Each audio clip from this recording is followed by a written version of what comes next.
그 생각이 현실이 된 건 그로부터 얼마 지나지 않아서였습니다. 정확히 말하면 사진을 받은 뒤 3달쯤 지났을 때였습니다. 그동안 아무 일도 없었습니다. 그래서 저는 조금씩 안심하기 시작했습니다. 사람은 이상한 일을 겪고도 시간이 지나면 결국 현실적인 설명을 찾으려고 합니다. 저 역시 마찬가지였습니다. 사진은 누군가가 장난으로 만든 것일 수도 있고 오래된 파일이 우연히 전송된 것일 수도 있다고 생각했습니다. 민재 아버지의 기록도 우연히 겹친 것이라고 생각했습니다. 특히 제가 어린 시절 가마골에 갔었다는 기억은 사실 확인조차 되지 않았습니다. 부모님에게 다시 물어봤지만 두 분 모두 확실하게 기억하지 못했습니다. 어머니는 제가 어릴 때 담양에 몇 번 갔던 것은 맞지만 정확한 장소는 모르겠다고 했습니다. 아버지는 오히려 웃으면서 말했습니다. 내가 어릴 때 계곡에서 놀다가 넘어졌던 건 기억나는데 가마골인지는 모르겠다. 저는 그 말로 모든 것을 끝내려고 했습니다. 어쩌면 제가 너무 많은 의미를 부여한 것뿐일지도 모른다고 생각했습니다. 그런데 어느 날 밤 오래된 물건을 정리하다가 작은 상자 하나를 발견했습니다. 제가 어릴 때 사용하던 물건들이 들어있는 상자였습니다. 낡은 장난감 몇 개와 초등학교 시절 사진, 이름표 같은 것들이 들어있었습니다.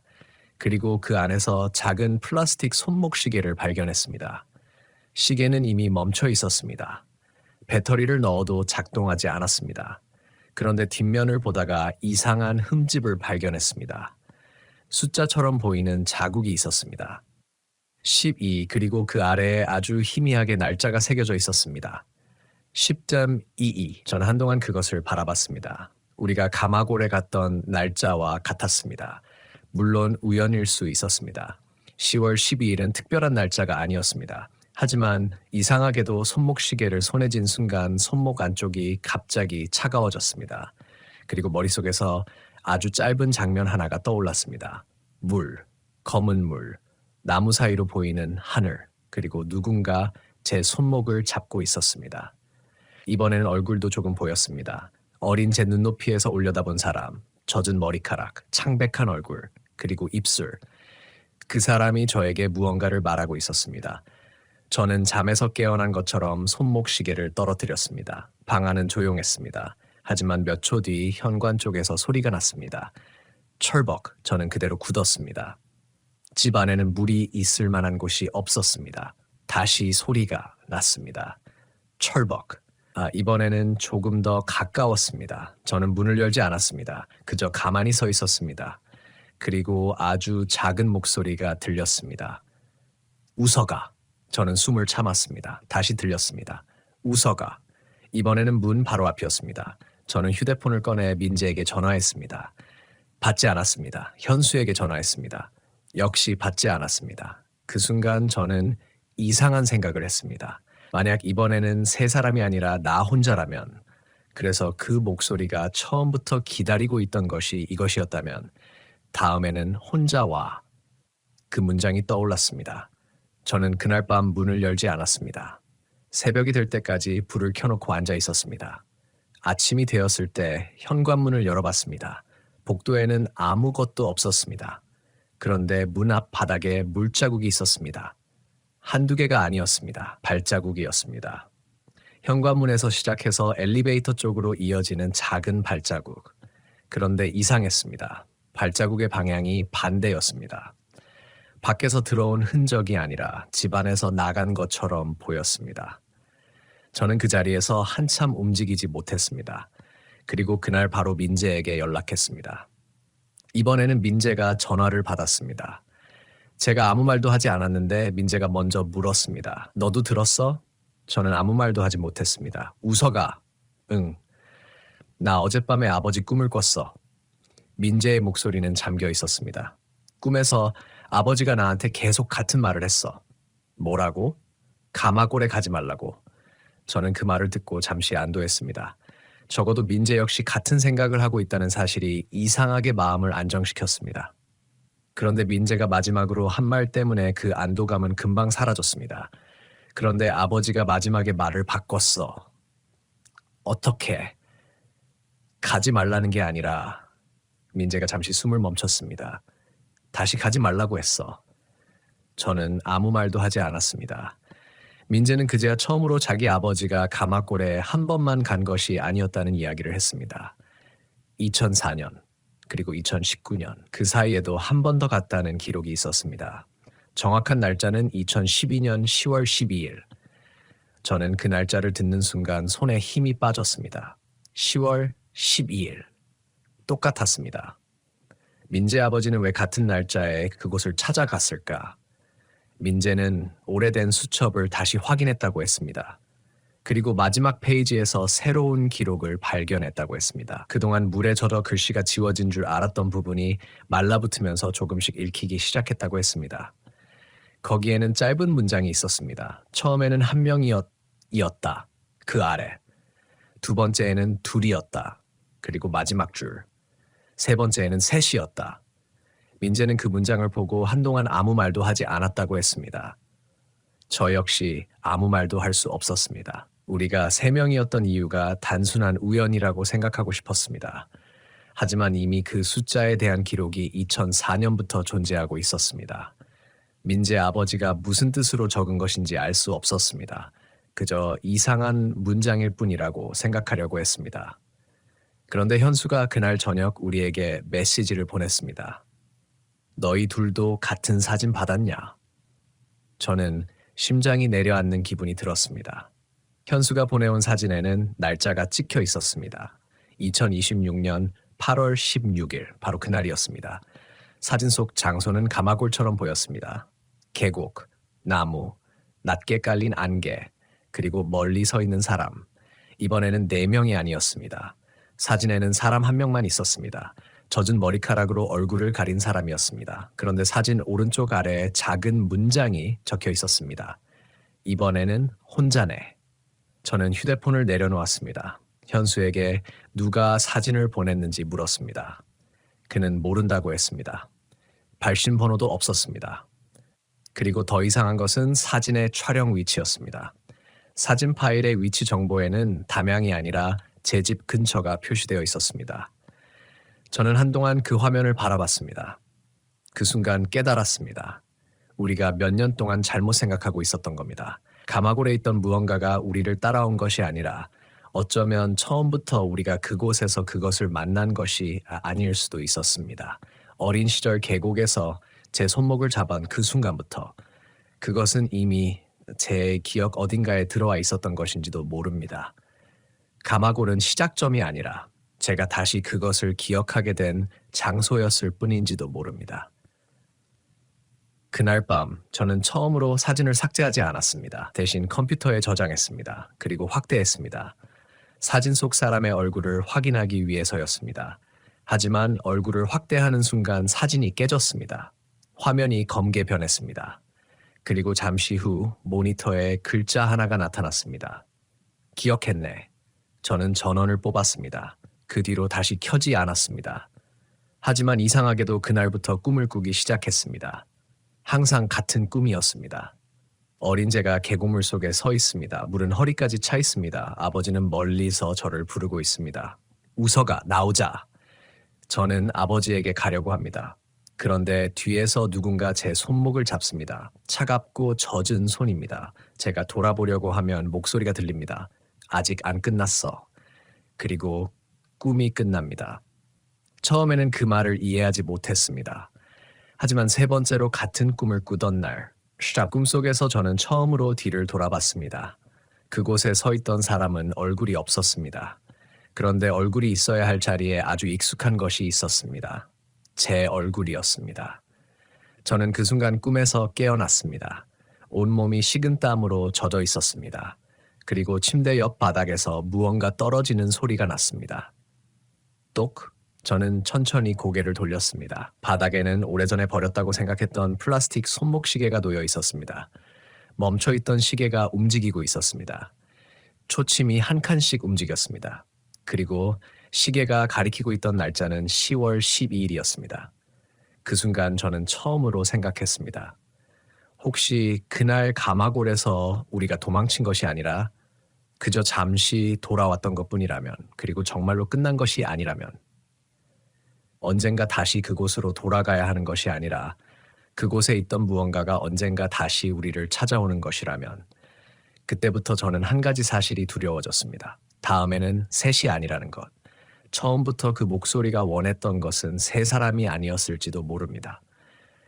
세 번째로 그곳을 찾았던 민재의 아버지가 무엇을 봤는지, 왜 같은 날짜에 반복해서 가마고를 찾았는지, 그리고 마지막으로 그가 남긴 말이 무엇을 의미하는지, 저는 아직 그 답을 확인하지 못했습니다. 하지만 그 답을 알게 되는 날이 오면 아마 저는 더 이상 가마골 이야기를 이렇게 과거형으로 말할 수 없을 것 같습니다. 왜냐하면 그날 이후 제 휴대폰에는 매년 같은 날짜에 알 수 없는 사진 한 장이 저장되기 시작했기 때문입니다. 10월 12일. 처음에는 계곡이었습니다. 그 다음에는 산길이었습니다. 그리고 그 다음 해에는 제가 살고 있는 집의 현관문이었습니다. 사진은 항상 밤에 찍혀 있었습니다. 그리고 문 앞에는 젖은 발자국이 하나씩 늘어나고 있었습니다.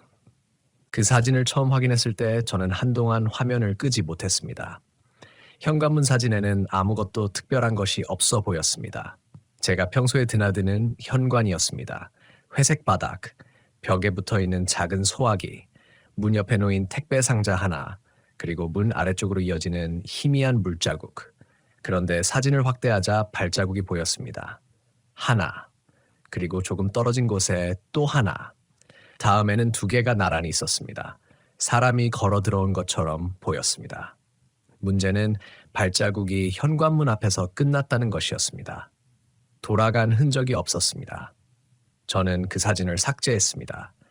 그리고 휴대폰에서도 완전히 지웠습니다. 하지만 다음날 아침 다시 확인했을 때 사진이 돌아와 있었습니다. 이번에는 발자국이 하나 더 늘어 있었습니다. 저는 그때부터 휴대폰을 믿을 수 없게 됐습니다. 계정이 해킹된 것인지 누군가 장난을 치는 것인지 알아보기 위해 통신사와 서비스 센터에도 문의했습니다. 하지만 사진이 자동으로 생성되거나 저장된 기록은 찾을 수 없었습니다.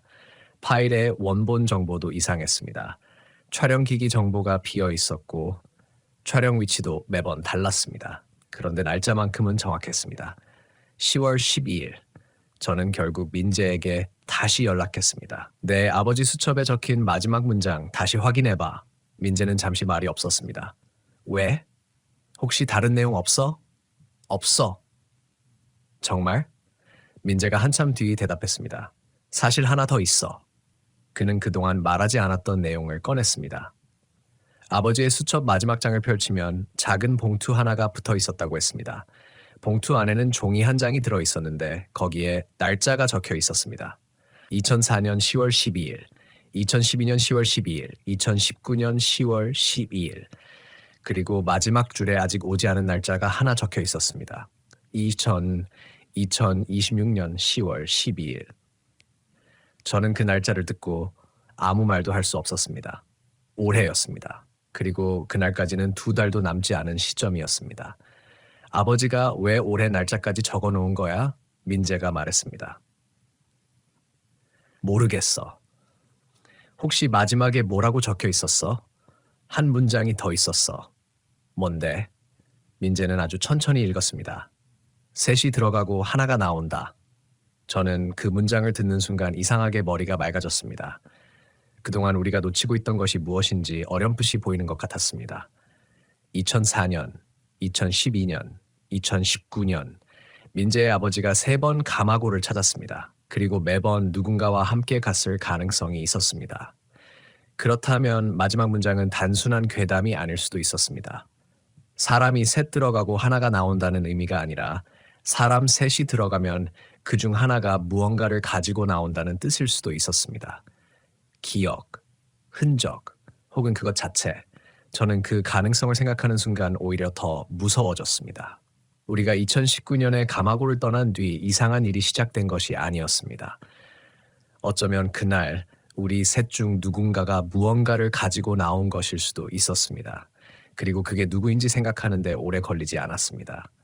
민재가 아니라 저였습니다. 처음부터 이상한 냄새를 맡은 사람, 처음으로 이름을 들은 사람, 어린 시절의 기억을 되찾은 사람, 그리고 지금까지 가장 자주 사진을 받은 사람. 저였습니다. 그날 밤 민재에게 말했습니다. 내가 다시 가볼게. 민재가 곧바로 대답했습니다. 안 돼. 확인해야 해. 우서가 그게 네가 확인해야 하는 일이 아니야. 그럼 누가 해? 민재는 대답하지 못했습니다. 저도 알고 있었습니다. 그곳에 다시 가는 것은 미친 짓에 가까웠습니다. 하지만 더 이상 모른 척하는 것도 불가능했습니다. 그날 이후 계속 같은 꿈을 꾸고 있었고 매년 같은 날짜에 사진이 나타났습니다. 그리고 무엇보다 2026년 10월 12일이라는 날짜가 이미 오래전부터 누군가의 기록에 남아 있었습니다. 저는 그 날짜가 오기 전에 사실을 확인하고 싶었습니다. 그래서 민재와 현수에게 부탁했습니다. 셋이 다시 가되 이번에는 절대로 밤까지 머물지 않기로 했습니다. 낮에 들어가서 기록을 확인하고 바로 나오기로 했습니다. 그리고 이상한 일이 생기면 누구도 혼자 움직이지 않기로 했습니다. 현수는 끝까지 반대했습니다. 하지만 결국 함께 가기로 했습니다. 그렇게 2026년 10월 10일 우리는 다시 담양으로 향했습니다. 차 안에서는 누구도 농담하지 않았습니다. 몇 년 전과 똑같은 길을 지나가고 있었습니다. 그때는 아무것도 모르고 신나게 떠들던 길이었습니다. 이번에는 세 사람 모두 창밖만 바라봤습니다. 가마골 입구에 가까워질수록 휴대폰 신호가 약해졌습니다. 그리고 이상하게도 차 안의 온도가 내려가는 느낌이 들었습니다. 히터를 켰는데도 손끝이 차가웠습니다. 민재가 말했습니다. 여기 맞아. 저는 대답하지 않았습니다. 기억보다 길이 더 좁아져 있었습니다. 나무도 훨씬 커져 있었습니다. 하지만 계곡 쪽으로 내려가는 길을 보는 순간 저는 알 수 있었습니다. 그곳이었습니다. 2019년 우리가 서 있던 바로 그 장소. 우리는 차를 세우고 내려갔습니다. 낮이었지만 숲 안쪽은 어두웠습니다. 물이 흐르는 소리가 들렸습니다. 저는 그 소리를 듣는 순간 이상하게 가슴이 답답해졌습니다. 그리고 냄새가 났습니다. 젖은 흙 냄새, 오래 물에 잠긴 나무 냄새, 그때와 똑같았습니다. 현수가 제 얼굴을 바라봤습니다. 너도 맡았어? 저는 고개를 끄덕였습니다. 우리는 아무 말 없이 지도를 따라갔습니다. 민재 아버지가 표시해놓은 장소는 계곡에서 조금 떨어진 곳이었습니다. 나무가 빽빽한 곳이었고 바닥에는 오래된 낙엽이 쌓여 있었습니다. 그곳에서 민재가 갑자기 멈췄습니다. 여기야. 바닥에 작은 돌 하나가 있었습니다. 그 돌에는 숫자 2가 희미하게 새겨져 있었습니다. 그리고 돌 아래에서 종이 조각 하나가 나왔습니다. 민재가 그것을 집어들었습니다. 종이에는 글씨가 있었습니다. 아버지의 글씨였습니다. 처음 봤을 때는 사람이었다고 생각했다. 그 아래. 두 번째 봤을 때는 죽은 사람이라고 생각했다. 그리고 마지막. 세 번째에는 내가 잘못 본 것이 아니라는 걸 알았다. 민재가 종이를 뒤집었습니다. 뒷면에는 짧은 문장이 하나 더 적혀 있었습니다. 그것은 사람의 얼굴을 쓰고 있었다. 그 순간 숲 어디선가 소리가 났습니다. 철벅. 우리는 동시에 고개를 들었습니다. 계곡 쪽이었습니다. 누군가 물가를 걷고 있는 것처럼 들렸습니다. 철벅. 철벅. 현수가 속삭였습니다. 사람 있어? 저는 대답하지 않았습니다. 그 소리는 점점 가까워졌습니다. 그런데 이상했습니다. 물가에서 나는 발소리라면 계곡 쪽에서 우리에게 가까워져야 했습니다. 하지만 소리는 사방에서 들렸습니다. 왼쪽, 오른쪽, 그리고 바로 뒤. 우리는 동시에 돌아봤습니다. 아무도 없었습니다. 그때 제 손목이 갑자기 차가워졌습니다. 어린 시절 그 차가운 손이 떠올랐습니다. 저는 본능적으로 손목을 움켜쥐었습니다. 그리고 아주 작은 목소리가 들렸습니다. 이번에는 기억했네. 저는 얼어붙었습니다. 민재와 현수는 아무 말도 하지 않았습니다. 그런데 두 사람의 얼굴을 보니 저만 들은 것이 아니었습니다. 현수가 입술을 움직였습니다. 방금 들었지? 민재가 고개를 끄덕였습니다. 그리고 그 순간 계곡 건너편에 사람이 하나 나타났습니다. 젖은 머리카락, 창백한 얼굴, 검은 옷. 그 사람은 움직이지 않았습니다. 저는 그 얼굴을 보는 순간 이상하게도 무섭지 않았습니다. 오히려 아주 오래 기다렸던 사람을 다시 만난 것 같은 기분이 들었습니다. 그 사람이 천천히 손을 들었습니다. 그리고 제 손목을 가리켰습니다. 저는 그 순간 깨달았습니다. 이 모든 것이 제 기억과 연결되어 있다는 것을. 어린 시절의 계곡, 차가운 손, 2019년 가마골, 민재 아버지의 기록, 그리고 지금 모든 것이 하나로 이어지고 있었습니다. 그 사람이 입을 열었습니다. 이번에는 목소리가 분명하게 들렸습니다. 내가 두고 간 걸 가지러 왔어. 저는 무의식적으로 한 걸음 앞으로 나갔습니다. 민재가 제 팔을 붙잡았습니다. 웃어가, 가지마. 하지만 저는 그 말을 듣고도 움직이지 않았습니다. 그 사람의 시선은 계속 제 손목에 머물러 있었습니다. 그리고 그 순간 제 머릿속에서 어린 시절의 마지막 기억이 완전히 떠올랐습니다. 저는 계곡물에 빠졌던 것이 아니었습니다. 누군가에게 밀려난 것도 아니었습니다. 제가 물속에서 손을 내밀었고 그 사람이 제 손목을 잡았습니다. 그리고 저를 물 밖으로 끌어낸 뒤 제 귀에 아주 작은 목소리로 말했습니다.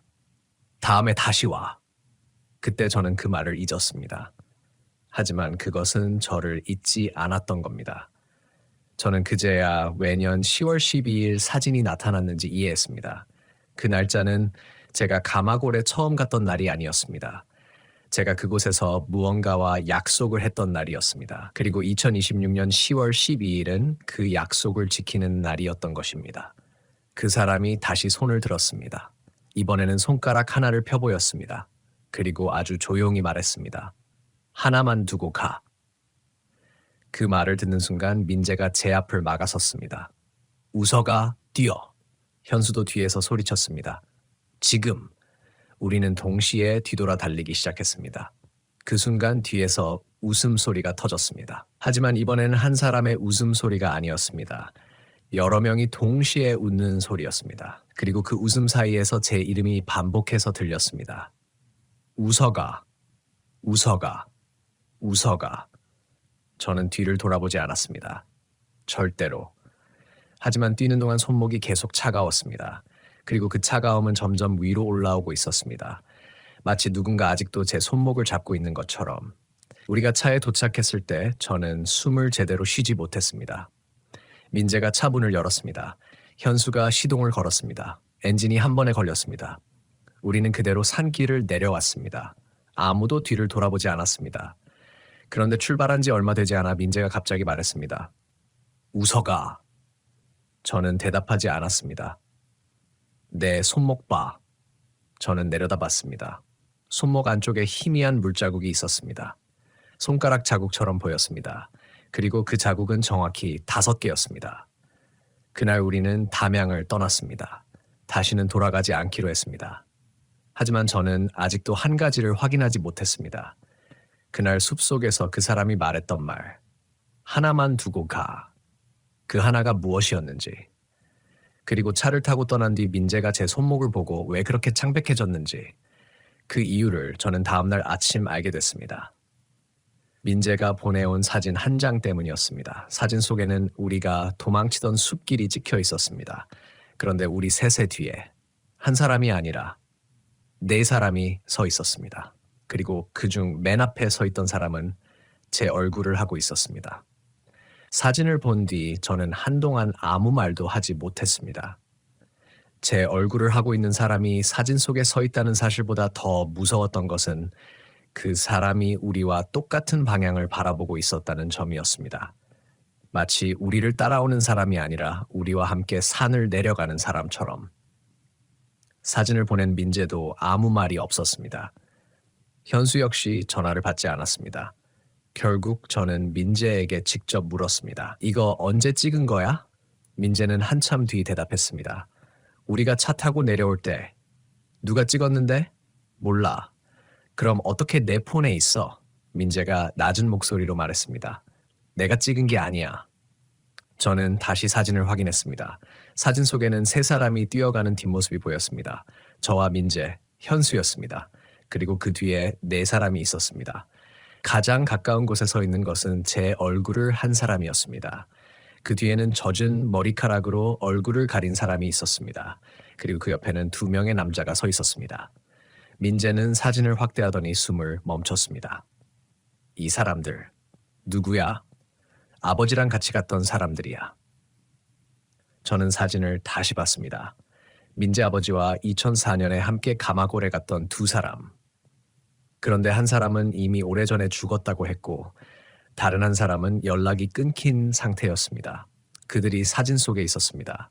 하지만 가장 앞에 서 있는 것은 제가 아니었습니다. 제 얼굴을 하고 있는 무언가였습니다. 그 순간 저는 한 가지를 깨달았습니다. 민재 아버지의 수첩에 적힌 문장. 셋이 들어가고 하나가 나온다. 그것은 사람 수를 의미하는 것이 아니었습니다. 세 사람이 들어가면 그들 중 하나의 얼굴을 가진 것이 나온다는 뜻이었습니다. 그리고 그 얼굴은 사람의 얼굴을 그대로 가져가는 것이었습니다. 민재는 떨리는 목소리로 말했습니다. 웃어가. 응. 아버지 수첩 마지막 페이지에 내 이름이 있었어. 저는 아무 말도 하지 않았습니다. 언제부터 있었는지 모르겠는데 아버지 글씨로 내 이름이 적혀 있었어. 내 이름을? 응. 뭐라고? 민재가 한참 망설였습니다.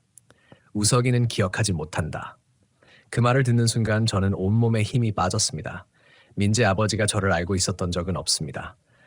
적어도 제가 기억하는 한, 그렇다면 그 이름은 언제 적힌 것일까요? 민재는 사진과 수첩을 가지고 다시 집으로 돌아가겠다고 했습니다. 저는 말렸습니다. 버려. 그래. 사진도. 알겠어. 우리는 그날부터 서로 연락하지 않기로 했습니다. 적어도 한동안은, 그리고 실제로 몇 주 동안 아무 일도 없었습니다. 10월 12일이 지나갔습니다. 저는 안도했습니다. 날짜가 지나갔으니 이제 끝났다고 생각했습니다. 하지만 그건 제가 날짜를 잘못 이해하고 있었기 때문이었습니다. 10월 12일 밤 저는 평소보다 일찍 잠들었습니다. 꿈을 꾸었습니다. 가마골이었습니다. 하지만 이번에는 낮이었습니다. 계곡물이 아주 맑았습니다. 어린 제가 물가에 앉아 있었습니다. 그리고 맞은편에는 아버지가 서 있었습니다. 아버지는 저에게 손짓했습니다. 웃어가. 저는 일어나 아버지에게 가려고 했습니다. 그런데 뒤에서 누군가 말했습니다. 아니야. 저는 멈췄습니다. 아버지가 다시 말했습니다. 웃어가. 이쪽으로 와. 뒤에서 다시 목소리가 들렸습니다. 그 사람 아니야. 저는 천천히 뒤를 돌아봤습니다. 그곳에 민재 아버지가 서 있었습니다. 그는 아주 지친 얼굴을 하고 있었습니다. 그리고 제게 말했습니다. 내 아버지는 그날 여기 없었다. 저는 꿈속에서 아무 말도 하지 못했습니다. 민재 아버지가 제 손목을 가리켰습니다. 그게 네 손을 잡은 거야. 그 순간 계곡물이 갑자기 검게 변했습니다. 그리고 물속에서 손이 하나씩 올라오기 시작했습니다. 1개, 2개, 3개, 수십 개. 그 손들이 제 다리를 잡으려고 했습니다. 저는 도망치려 했지만 움직이지 않았습니다. 그때 민재 아버지가 소리쳤습니다. 절대 이름을 말하지 마. 저는 그 말의 의미를 이해하지 못했습니다. 그런데 제 뒤에서 누군가 아주 가까이 다가왔습니다. 그리고 귓가에 속삭였습니다. 내 이름을 말해봐. 저는 그 순간 잠에서 깨어났습니다. 새벽 2시 17분이었습니다. 방 안은 어두웠습니다. 그리고 침대 옆에서 물 떨어지는 소리가 났습니다. 똑, 똑, 똑. 저는 움직이지 않았습니다. 그런데 이번에는 물소리만 들린 것이 아니었습니다. 누군가 아주 조용하게 숨을 쉬고 있었습니다. 제 침대 바로 옆에서. 저는 눈을 뜨지 않았습니다. 그리고 누군가 제 이름을 부르기를 기다렸습니다. 하지만 이번에는 아무도 부르지 않았습니다. 대신 다른 목소리가 들렸습니다. 정우석. 저는 온몸이 굳었습니다. 제 이름 전체를 정확하게 불렀습니다. 그리고 그 순간 깨달았습니다. 그것은 단순히 제 이름을 부르는 것이 아니었습니다. 제 이름을 확인하고 있었습니다. 마치 내가 정말 나인지 확인하는 것처럼. 저는 눈을 뜨지 않았습니다. 한참 뒤 숨소리가 멀어졌습니다. 문이 닫히는 소리가 들렸습니다. 그리고 아침이 되었습니다. 저는 침대에서 일어나 방 안을 확인했습니다. 아무것도 없었습니다. 그런데 책상 위에 종이 한 장이 놓여 있었습니다. 저는 그 종이를 본 순간 손을 떨었습니다. 종이에는 제 이름이 적혀 있었습니다. 정우석. 그리고 그 아래에 다른 이름 3개가 있었습니다. 민재, 현수, 그리고 마지막 하나. 제가 모르는 이름이었습니다. 김상철. 저는 그 이름을 처음 봤습니다. 하지만 이상하게도 낯설지 않았습니다. 그 이름을 보는 순간 어린 시절 기억 하나가 떠올랐습니다. 아버지와 함께 갔던 계곡, 그날 저를 따라왔던 남자. 아버지가 누군가와 이야기를 나누던 모습, 그리고 그 남자가 제게 웃으며 말했던 장면. 웃어가, 물 깊은데 가지 마. 그 얼굴은 기억나지 않았습니다. 하지만 이름은 김상철. 저는 즉시 아버지에게 전화했습니다. 아빠, 왜? 김상철이라는 사람 알아? 수화기 넘어가 조용해졌습니다. 아버지는 한동안 아무 말도 하지 않았습니다. 그리고 아주 천천히 물었습니다. 그 이름을 어디서 들었니? 저는 그 질문을 듣는 순간 심장이 내려앉았습니다. 아빠가 아는 사람이야? 아버지는 대답하지 않았습니다. 아빠. 한참 뒤 아버지가 말했습니다. 그 사람은 오래전에 죽었다. 언제? 네가 어릴 때. 어떻게?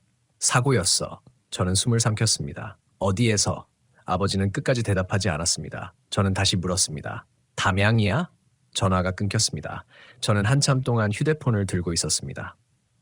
그때 다시 전화가 왔습니다. 아버지가 아니었습니다. 민재였습니다. 웃어가. 응. 김상철이라는 사람 알아? 저는 아무 말도 하지 못했습니다. 민재가 말했습니다. 아버지 수첩에서 그 이름을 찾았어. 뭐라고 적혀 있었어?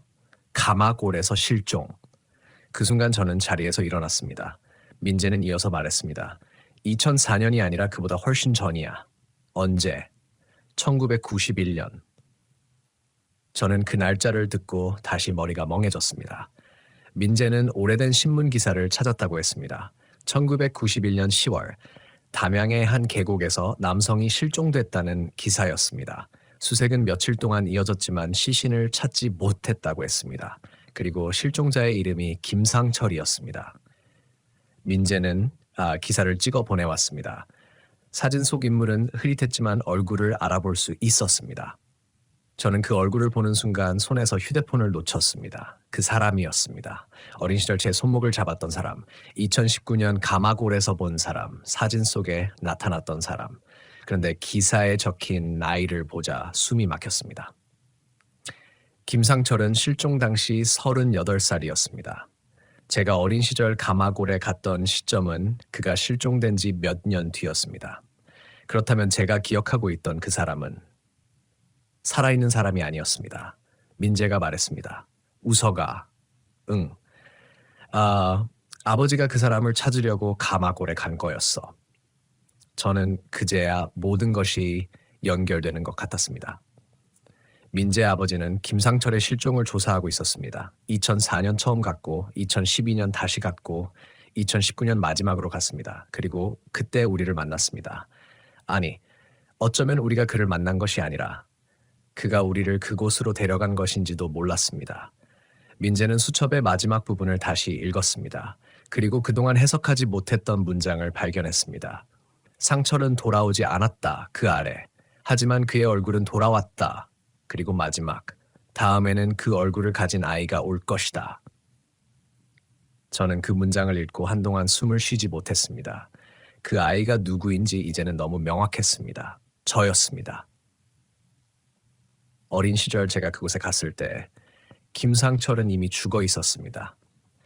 그의 얼굴을 가진 무언가가 저를 기다리고 있었던 것입니다. 그리고 제가 그 손을 잡았습니다. 그 순간부터 무언가가 제 안에 남았는지도 모릅니다.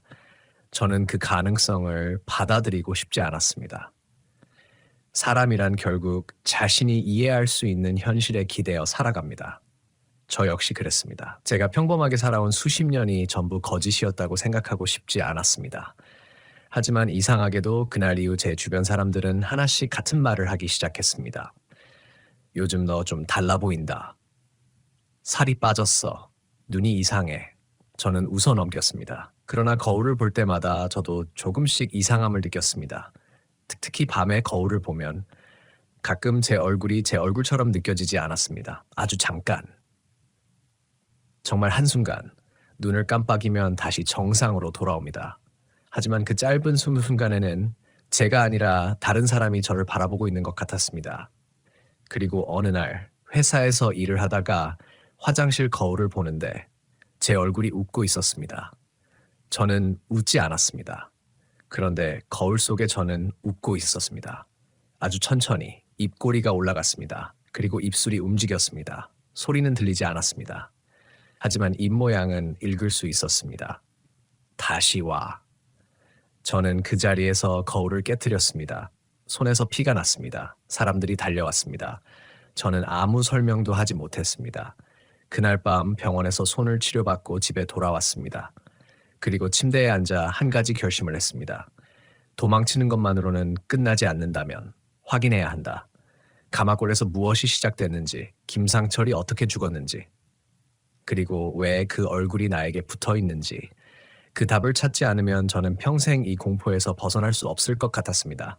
민재와 현수에게 연락했습니다. 이번에는 둘 다 반대하지 않았습니다. 오히려 민재가 먼저 말했습니다. 아버지 기록에 마지막 장소가 있어. 어디야? 가마골 안쪽. 정확히? 민재가 주소를 보냈습니다. 그리고 마지막으로 이렇게 말했습니다. 우서가. 응. 이번에는 셋이 들어가는 게 아니야. 무슨 뜻이야? 민재가 대답했습니다. 아버지 기록에 네 번째 이름이 있었어. 저는 숨을 멈췄습니다. 김상철. 민재가 말했습니다. 그 사람까지 포함하면 4명이야. 그 순간 저는 깨달았습니다. 우리가 2019년에 가마골에서 들었던 목소리는 우리 3사람을 부른 것이 아니었습니다. 이미 그곳에는 한 사람이 더 있었던 것입니다. 그리고 그 사람은 우리가 아니라 제 얼굴을 하고 있었습니다. 민재의 말을 듣고도 저는 한동안 아무 대답을 하지 못했습니다. 김상철까지 포함하면 4명. 그렇다면 민재 아버지가 남긴 기록의 의미가 조금씩 달라지기 시작했습니다. 셋이 들어가고 하나가 나온다. 사람 셋이 들어가서 하나가 나오는 것이 아니라 원래 그곳에는 하나가 있었고 우리가 들어가면서 4명이 되는 것일 수도 있었습니다. 그렇다면 마지막에 나온 하나는 누구였을까요? 저는 그 질문을 입 밖으로 내지 않았습니다. 민재도 마찬가지였습니다. 우리는 그날 밤 늦게까지 자료를 찾아봤습니다. 인터넷 기사와 오래된 지역 자료를 확인했고 민재 아버지가 남긴 메모를 날짜 순으로 정리했습니다. 1991년 김상철 실종, 2004년 첫 조사, 2012년 2번째 방문, 2019년 3번째 방문, 그리고 2026년 마지막 날짜. 민재 아버지는 2019년 방문 이후 얼마 지나지 않아 세상을 떠났습니다. 그렇다면 2026년이라는 날짜는 누가 적은 것인지 알 수 없었습니다. 하지만 민재는 한 가지를 발견했습니다. 아버지 수첩의 마지막 장에 아주 작은 글씨가 있었습니다. 기존 글씨와 달랐습니다. 필체도 달랐고 펜의 색도 달랐습니다. 그 문장은 단 4글자였습니다. 다시 데려와. 민재는 그 문장을 보고 얼굴이 굳었습니다. 이거 아버지 글씨 아니야. 저도 고개를 끄덕였습니다. 그렇다면 누가 쓴 것일까요? 우리는 결국 가마골로 다시 가기로 했습니다. 하지만 이번에는 낮에 잠깐 확인하고 돌아오는 방식이 아니었습니다. 김상철이 실종된 위치를 확인하고 민재 아버지가 마지막으로 표시해놓은 장소를 조사하기로 했습니다. 혹시라도 실제 사건의 흔적이 남아있다면 경찰이나 관련 기관에 전달할 생각이었습니다. 귀신이나 괴담을 확인하려는 것이 아니었습니다. 적어도 저 자신에게는 그렇게 설명했습니다. 2026년 10월 12일 아침, 우리는 가마골로 향했습니다. 날씨는 맑았습니다. 비가 올 것 같지도 않았습니다. 그런데 담양에 들어서자 갑자기 안개가 끼기 시작했습니다. 산 아래는 맑았는데 산길로 들어가자 시야가 빠르게 흐려졌습니다. 현수가 운전대를 잡고 있었습니다. 이상하다, 민재가 물었습니다. 뭐가? 날씨 예보에는 안개 없었는데. 저는 아무 말도 하지 않았습니다. 창문 밖을 보았습니다. 나무 사이로 흰 안개가 천천히 움직이고 있었습니다. 그 모습이 마치 물결처럼 보였습니다. 차량이 주차장에 도착했을 때는 오전 10시가 조금 넘었습니다. 사람이 거의 없었습니다. 평일이기도 했고 계절도 늦가을이라 조용했습니다. 우리는 배낭을 메고 산길을 따라 들어갔습니다. 이번에는 누구도 농담하지 않았습니다. 민재가 아버지의 수첩을 들고 앞장섰습니다. 얼마 지나지 않아 그가 멈췄습니다. 여기야. 작은 계곡 옆에 낡은 표지석이 있었습니다. 수첩에 그려진 것과 거의 같은 위치였습니다. 그런데 표지석 아래에 이상한 것이 있었습니다. 검은 비닐봉지 하나였습니다. 누군가 최근에 놓고 간 것처럼 보였습니다. 현수가 말했습니다. 열지 마. 저도 같은 생각이었습니다. 그런데 민재가 비닐봉지를 보는 순간 얼굴이 변했습니다. 이거 아버지 거야. 그는 봉지를 집어들었습니다. 안에는 오래된 녹음기 하나와 카세트 테이프가 들어 있었습니다. 민재의 아버지가 2019년에 사용했던 것과 같은 모델이었습니다. 그런데 이상한 것은 녹음기 상태였습니다. 먼지가 거의 없었습니다. 누군가 최근에 사용한 것처럼 깨끗했습니다. 민재가 녹음기를 켰습니다. 배터리가 없었습니다. 그런데 전원이 들어왔습니다. 우리는 아무도 말하지 않았습니다. 녹음기 화면에 날짜가 표시됐습니다. 2019년 10월 12일. 민재가 재생 버튼을 눌렀습니다. 처음에는 잡음만 들렸습니다. 그리고 익숙한 목소리가 나왔습니다. 민재 아버지였습니다. 오늘은 마지막으로 확인한다. 잠시 후 다른 남자의 목소리가 들렸습니다. 이번에는 몇 명이야? 민재 아버지가 대답했습니다. 셋. 저는 숨을 멈췄습니다. 녹음 속에서 누군가 웃었습니다. 그리고 아주 가까운 곳에서 여자 목소리가 들렸습니다. 셋이면 충분해. 현수가 재생을 멈추려고 했지만 버튼이 작동하지 않았습니다. 녹음은 계속됐습니다. 민재 아버지가 말했습니다. 우석이는 기억하지 못한다. 저는 그 순간 자리에서 굳었습니다. 왜 제 이름이 녹음되어 있었는지 이해할 수 없었습니다. 그리고 다음 목소리가 들렸습니다. 기억하게 만들면 돼. 녹음이 끊겼습니다. 그 순간 숲속에서 무언가 떨어지는 소리가 났습니다. 쿵! 우리는 동시에 고개를 들었습니다. 아무것도 없었습니다. 민재가 녹음기를 내려놓았습니다. 가자. 그 말이 떨어지자마자 계곡 건너편에서 사람 하나가 움직였습니다. 검은 옷, 젖은 머리카락. 저는 그 모습을 보는 순간 숨을 삼켰습니다. 그 사람이 천천히 고개를 들었습니다. 그리고 이번에는 얼굴을 볼 수 있었습니다. 김상철이었습니다. 민재가 들고 있던 수첩 속 사진과 똑같은 얼굴. 하지만 그보다 더 무서운 것은 그가 웃고 있었다는 사실이었습니다. 그는 우리를 향해 걸어오지 않았습니다. 그저 계곡 건너편에서 손을 들었습니다. 그리고 입을 움직였습니다. 이번에는 소리가 들리지 않았습니다. 하지만 저는 무슨 말을 하는지 알 수 있었습니다. 한 명만. 그 순간 현수가 제 팔을 잡았습니다. 우석아. 저는 그를 바라봤습니다. 현수의 얼굴이 하얗게 질려 있었습니다. 내 뒤에 누가 있어? 저는 돌아보지 않았습니다. 돌아보면 안 된다는 생각이 들었습니다. 그런데 제 목 뒤에서 아주 차가운 숨결이 느껴졌습니다. 누군가 바로 뒤에 서 있었습니다. 그리고 제 귀 가까이에서 속삭였습니다. 이번에는 네가 남아. 저는 눈을 감았습니다. 어린 시절의 기억이 한꺼번에 떠올랐습니다. 계곡, 검은 물, 차가운 손, 그리고 김상철의 얼굴. 그때 저는 처음으로 기억했습니다. 제가 그날 물속에서 혼자였던 것이 아니었다는 것을. 저와 함께 물에 빠진 아이가 한 명 더 있었습니다. 바로 김상철의 아들이었습니다. 저는 그 아이를 기억하지 못하고 있었습니다. 그 아이는 제 손을 잡고 있었고 김상철은 우리 둘을 끌어내려고 물속으로 들어갔습니다. 그 과정에서 김상철이 사라졌습니다. 그리고 저는 살아남았습니다. 하지만 그 아이는 살아 있었습니다. 그날 이후 가족들이 데려갔고 저는 너무 어렸기 때문에 아무것도 기억하지 못했던 것입니다. 그렇다면 왜 김상철은 나에게 계속 나타났을까요? 그는 나를 데려가려는 것이 아니었습니다. 그날 물속에 남겨진 자신의 아들을 찾고 있었던 것입니다. 그리고 그 아이가 누구인지 저는 그 순간 깨달았습니다. 제가 아니라 그 아이의 이름이 제 기억 속 어딘가에 남아 있었습니다. 민재 아버지가 왜 저를 조사했는지도 알 것 같았습니다. 그는 김상철이 사라진 날의 유일한 생존자를 찾고 있었던 것입니다. 그리고 그 사람이 저였습니다. 하지만 아직 하나가 풀리지 않았습니다.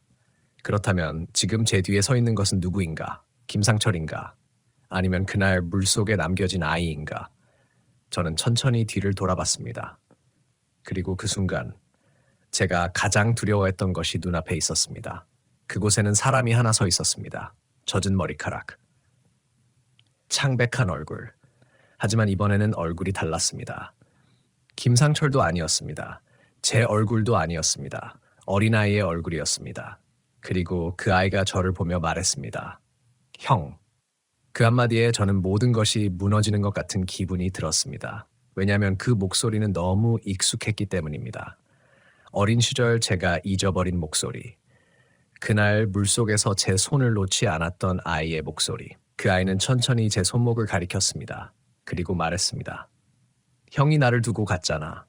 저는 아무 말도 하지 못했습니다. 민재와 현수는 아무것도 보지 못한 것처럼 서로를 바라보고 있었습니다. 그 순간 저는 알았습니다. 이것은 제가 해결할 수 있는 일이 아니었습니다. 그리고 제가 기억해야 했던 것은 김상철이 아니었습니다. 그 아이였습니다. 제가 평생 잊고 살았던 그날의 기억. 제가 살아남았다는 이유만으로 아무렇지 않게 묻어버렸던 기억. 그 아이는 저를 원망하고 있었습니다. 하지만 이상하게도 무섭지 않았습니다.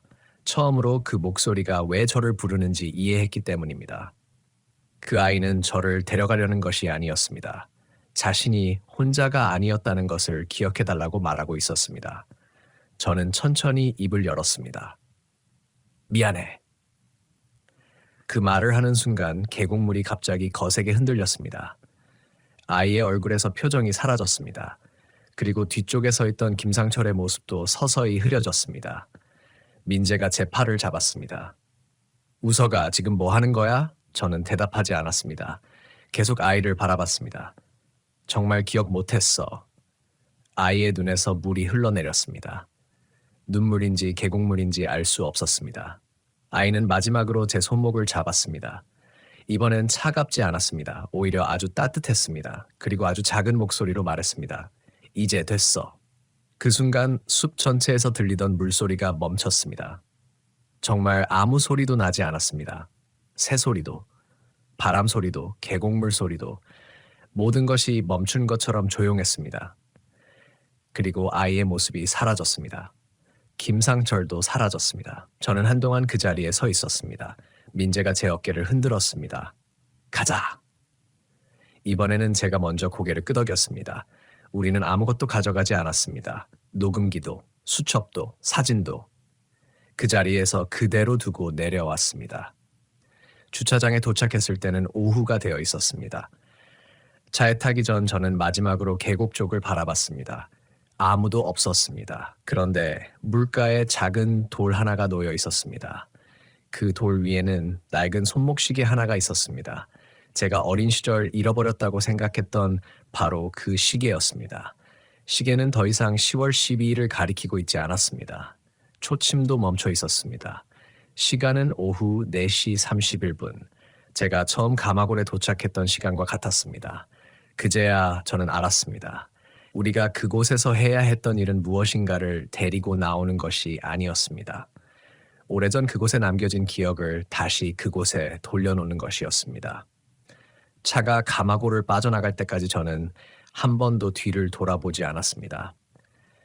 그날 이후 이상한 사진은 더 이상 오지 않았습니다. 새벽 2시 17분에도 물 떨어지는 소리가 들리지 않았습니다. 거울 속에서 다른 얼굴이 웃는 일도 없었습니다. 그리고 제 손목에 남아있던 손가락 자국도 며칠 뒤 사라졌습니다. 민재는 아버지의 수첩과 녹음기를 경찰에 전달할까 고민했지만 결국 그러지 못했습니다. 객관적으로 설명할 수 있는 부분만으로는 오래된 실종 사건과 연결하기 어려웠기 때문입니다. 우리는 김상철의 실종 기록만 따로 확인했고 그가 1991년 가마골 인근에서 실종된 사실만 다시 확인했습니다. 그 이상의 이야기는 아무에게도 하지 않았습니다. 저 역시 이 일을 오래 말하지 않았습니다. 말한다고 해서 믿어줄 사람도 많지 않을 것 같았습니다.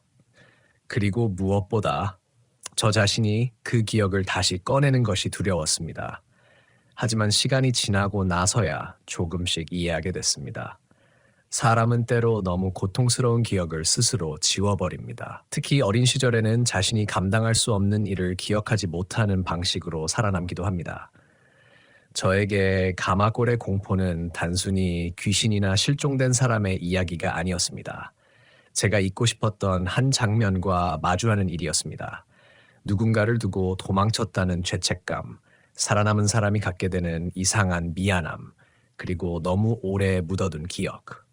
어쩌면 그날 가마골에서 저를 부른 목소리는 그런 기억이 만들어낸 것인지도 모릅니다. 하지만 그렇다고 해서 제가 들었던 목소리와 보았던 것들을 모두 설명할 수 있는 것은 아닙니다.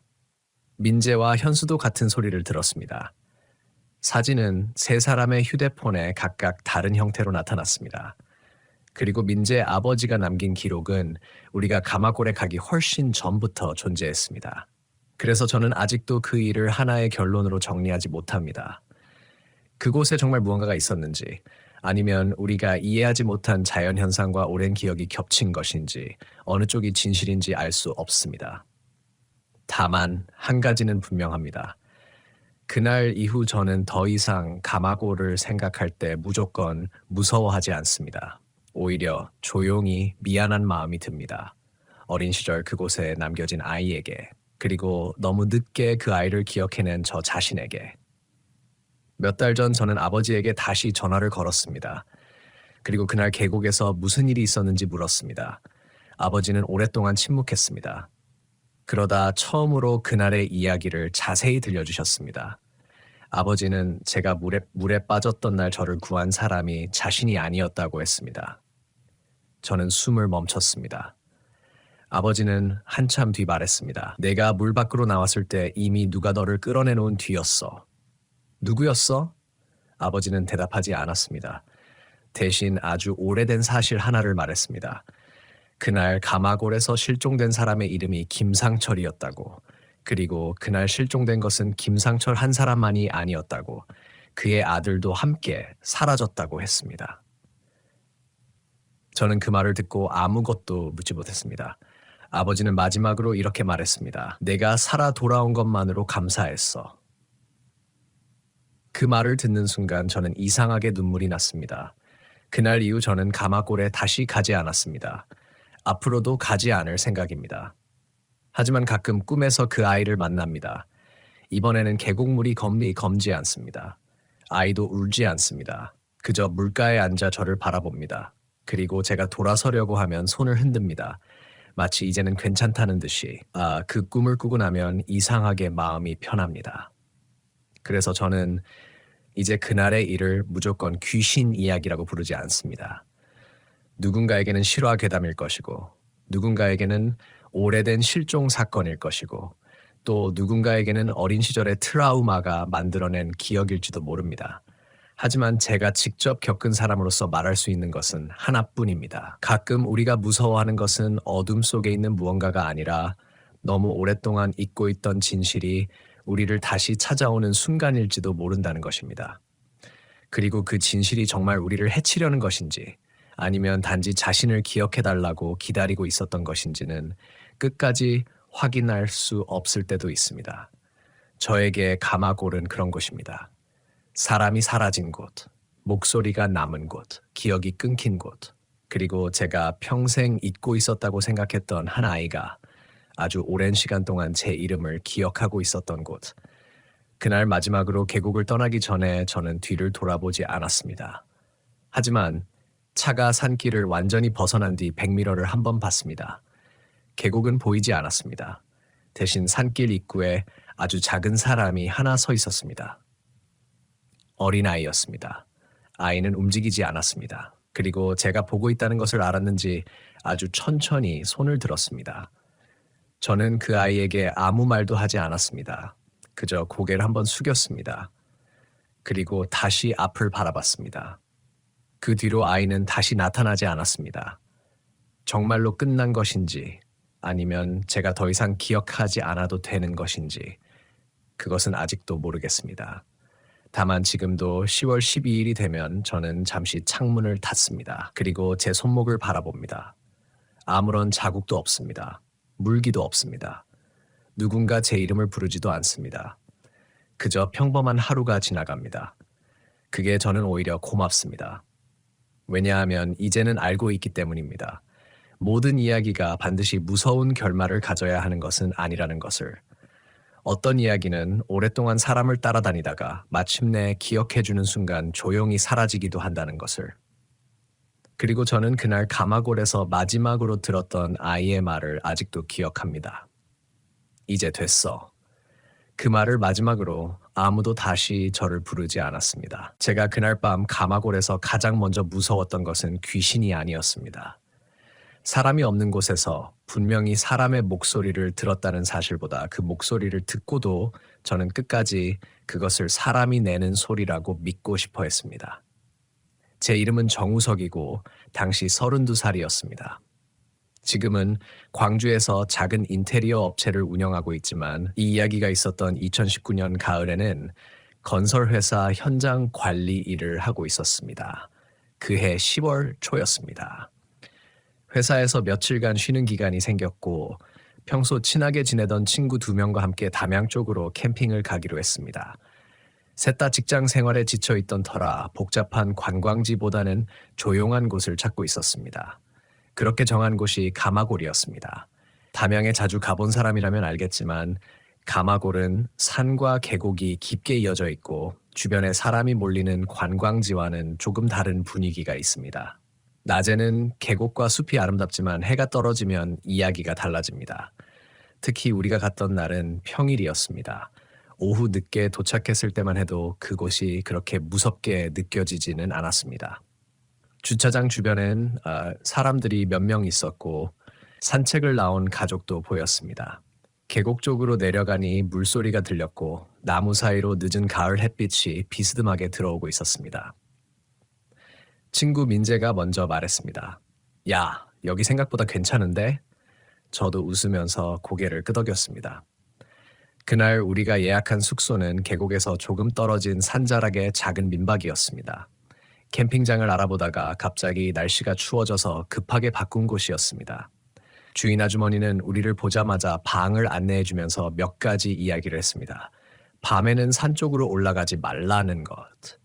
그리고 계곡 주변은 어두워지면 길을 찾기 어려우니 혼자 돌아다니지 말라는 것. 처음에는 그냥 산속 민박에 흔히 하는 안전당부라고 생각했습니다. 그런데 아주머니가 마지막으로 한 말을 저는 이상하게 기억하고 있습니다. 혹시 밤에 누가 부르더라도 대답하지 마세요. 민재가 웃었습니다. 왜요? 산에서 길 잃은 사람이 부를 수도 있잖아요. 아주머니는 웃지 않았습니다. 사람이면 다시 부릅니다. 그 말을 하고 잠시 우리를 바라보더니 아무 일도 아니라는 듯 방으로 들어갔습니다. 저는 그때까지도 대수롭지 않게 생각했습니다. 산에선 소리가 멀리 퍼집니다. 계곡에선 물소리 때문에 방향을 잘못 판단하기도 합니다. 바람이 나뭇가지를 흔드는 소리가 사람 목소리처럼 들리는 경우도 있습니다. 오히려 저는 친구들에게 그 말을 농담처럼 전했습니다. 야, 오늘 밤 누가 웃어가 하고 부르면 대답하지 마라. 귀신일 수도 있다. 셋이 한참 웃었습니다. 저도 웃었습니다. 그때는 정말 그게 마지막으로 웃을 수 있는 순간이라고는 생각하지 못했습니다. 저녁을 먹고 술을 조금 마신 뒤였습니다. 시간은 정확히 기억나지 않지만 밤 10시가 조금 넘었습니다. 민재는 먼저 잠들었고 다른 친구인 현수는 휴대폰을 보고 있었습니다. 저는 잠이 오지 않았습니다. 방 안이 생각보다 답답했습니다. 창문을 조금 열자 차가운 공기가 들어왔습니다. 그 순간 이상한 냄새가 났습니다. 젖은 흙 냄새와 비슷했는데 그것보다 훨씬 묘했습니다. 오래 물에 젖어 있던 나무 냄새 같기도 했고 오래된 지하실에서 나는 냄새 같기도 했습니다. 저는 창문을 닫았습니다. 그런데 얼마 지나지 않아 밖에서 소리가 들렸습니다. 처음에는 개 짖는 소리인 줄 알았습니다. 으아! 아주 멀리서 들리는 소리였습니다. 현수가 휴대폰에서 눈을 떼었습니다. 들었어? 저는 대답하지 않았습니다. 다시 소리가 났습니다. 이번에는 조금 더 선명했습니다. 사람이 우는 소리처럼 들렸습니다. 그렇다고 완전히 사람 목소리라고 하기에는 이상했습니다. 목이 쉰 사람이 아주 낮게 울부짖는 것 같았습니다. 현수가 창문 쪽으로 다가갔습니다. 뭐지? 저는 그를 말렸습니다. 그냥 동물일 거야. 그렇게 말했지만 저도 확신이 없었습니다. 잠시 후 소리가 멈췄습니다. 그리고 한참 동안 아무 소리도 들리지 않았습니다. 우리는 다시 각자 휴대폰을 보기 시작했습니다.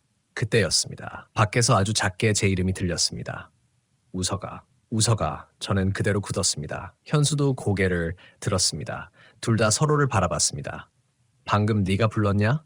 현수가 물었습니다. 아니, 저는 그렇게 대답했습니다. 몇 초 뒤 다시 들렸습니다. 우서가. 이번에는 분명했습니다. 사람 목소리였습니다. 더 이상 동물 소리라고 생각할 수 없었습니다. 그리고 그 목소리는 이상할 정도로 가까웠습니다. 마치 창문 바로 바깥에서 누군가 속삭이는 것처럼 들렸습니다. 현수가 창문 쪽으로 다가가려는 순간 저는 그의 팔을 잡았습니다. 가지 마. 왜? 아까 아주머니가 뭐라고 했는지 기억 안 나? 현수의 표정에서 웃음기가 사라졌습니다. 우리는 아무 말도 하지 않았습니다. 밖에서는 아무 소리도 나지 않았습니다. 그러다 갑자기 창문 아래쪽에서 무언가 긁히는 소리가 났습니다. 사각, 사각, 사각. 마치 손톱으로 나무를 긁는 것 같은 소리였습니다. 현수가 뒤로 물러났습니다. 저도 움직이지 못했습니다. 그리고 그 소리가 멈춘 뒤 아주 낮은 목소리가 들렸습니다. 춥다. 그 한마디가 지금도 잊히지 않습니다. 사람이 추워서 하는 말처럼 너무 자연스러웠기 때문입니다. 그 순간 저는 이상하게도 공포보다 먼저 미안한 감정을 느꼈습니다. 누군가 정말 밖에서 떨고 있는 것 같았습니다. 산속에서 길을 잃은 사람이라면 도와줘야 한다는 생각이 들었습니다. 하지만 동시에 아주머니의 말이 떠올랐습니다. 사람이면 다시 부른다. 그때 밖에서 다시 제 이름이 들렸습니다. 웃어가. 이번에는 목소리가 조금 달랐습니다. 아까보다 훨씬 낮았고 어딘가 화가 난 사람처럼 들렸습니다. 현수가 입술을 움직였습니다. 나가보자. 저는 고개를 저었습니다. 안 돼.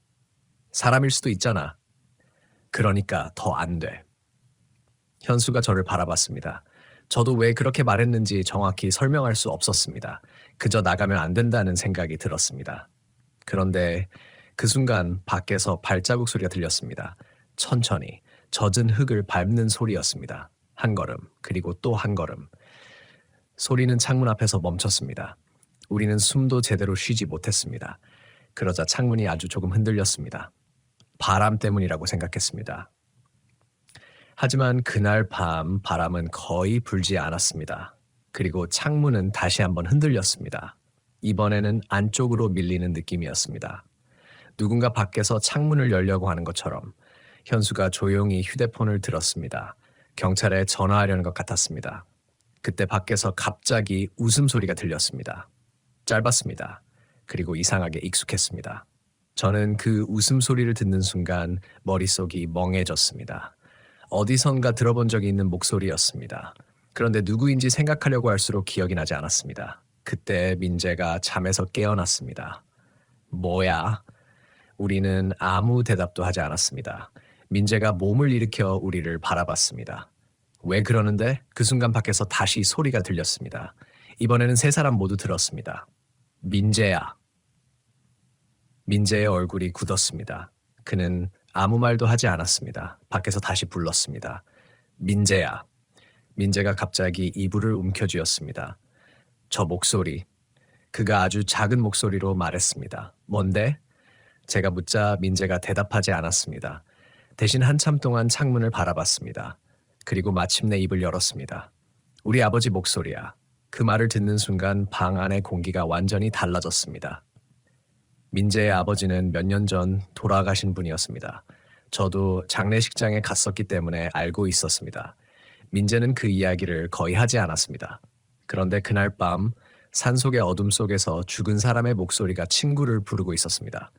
민재가 갑자기 일어났습니다. 저는 그의 팔을 잡았습니다. 어디가? 아버지일 수도 있어. 민재야. 내가 확인해야 해. 안 돼. 민재가 저를 뿌리쳤습니다. 그리고 창문 쪽으로 한 걸음 다가갔습니다. 그 순간 밖에서 또 목소리가 들렸습니다. 이번에는 아주 부드러웠습니다. 민재야, 문 열어. 민재가 멈췄습니다. 저는 그의 어깨를 붙잡았습니다. 그리고 그제야 깨달았습니다. 밖에 있는 무언가는 우리 셋의 이름을 알고 있었습니다. 처음에는 제 이름을 불렀고 그 다음에는 민재의 이름을 불렀습니다. 우리가 방 안에서 서로의 이름을 부르는 것을 들었다고 해도 이상했습니다. 하지만 아까 우리가 도착했을 때부터 누군가 몰래 지켜보고 있었다면 설명할 수 있을지도 모릅니다. 저는 그렇게 생각했습니다. 끝까지 그렇게 생각하려고 했습니다. 그런데 현수가 갑자기 휴대폰 화면을 보여줬습니다. 화면에는 녹음 앱이 켜져 있었습니다. 그리고 우리가 방 안에서 들었던 소리가 그대로 녹음되어 있었습니다. 현수가 재생 버튼을 눌렀습니다. 처음에는 우리 목소리만 들렸습니다. 그리고 몇 초 뒤 녹음 속에서 아주 작은 소리가 들렸습니다. 웃어가. 저는 숨을 멈췄습니다. 그런데 이상한 점이 하나 있었습니다. 우리가 실제로 들었던 목소리는 창문 바로 바깥에서 들렸습니다. 하지만 녹음된 목소리는 창문 쪽이 아니었습니다. 우리 뒤쪽에서 들리는 것처럼 녹음되어 있었습니다.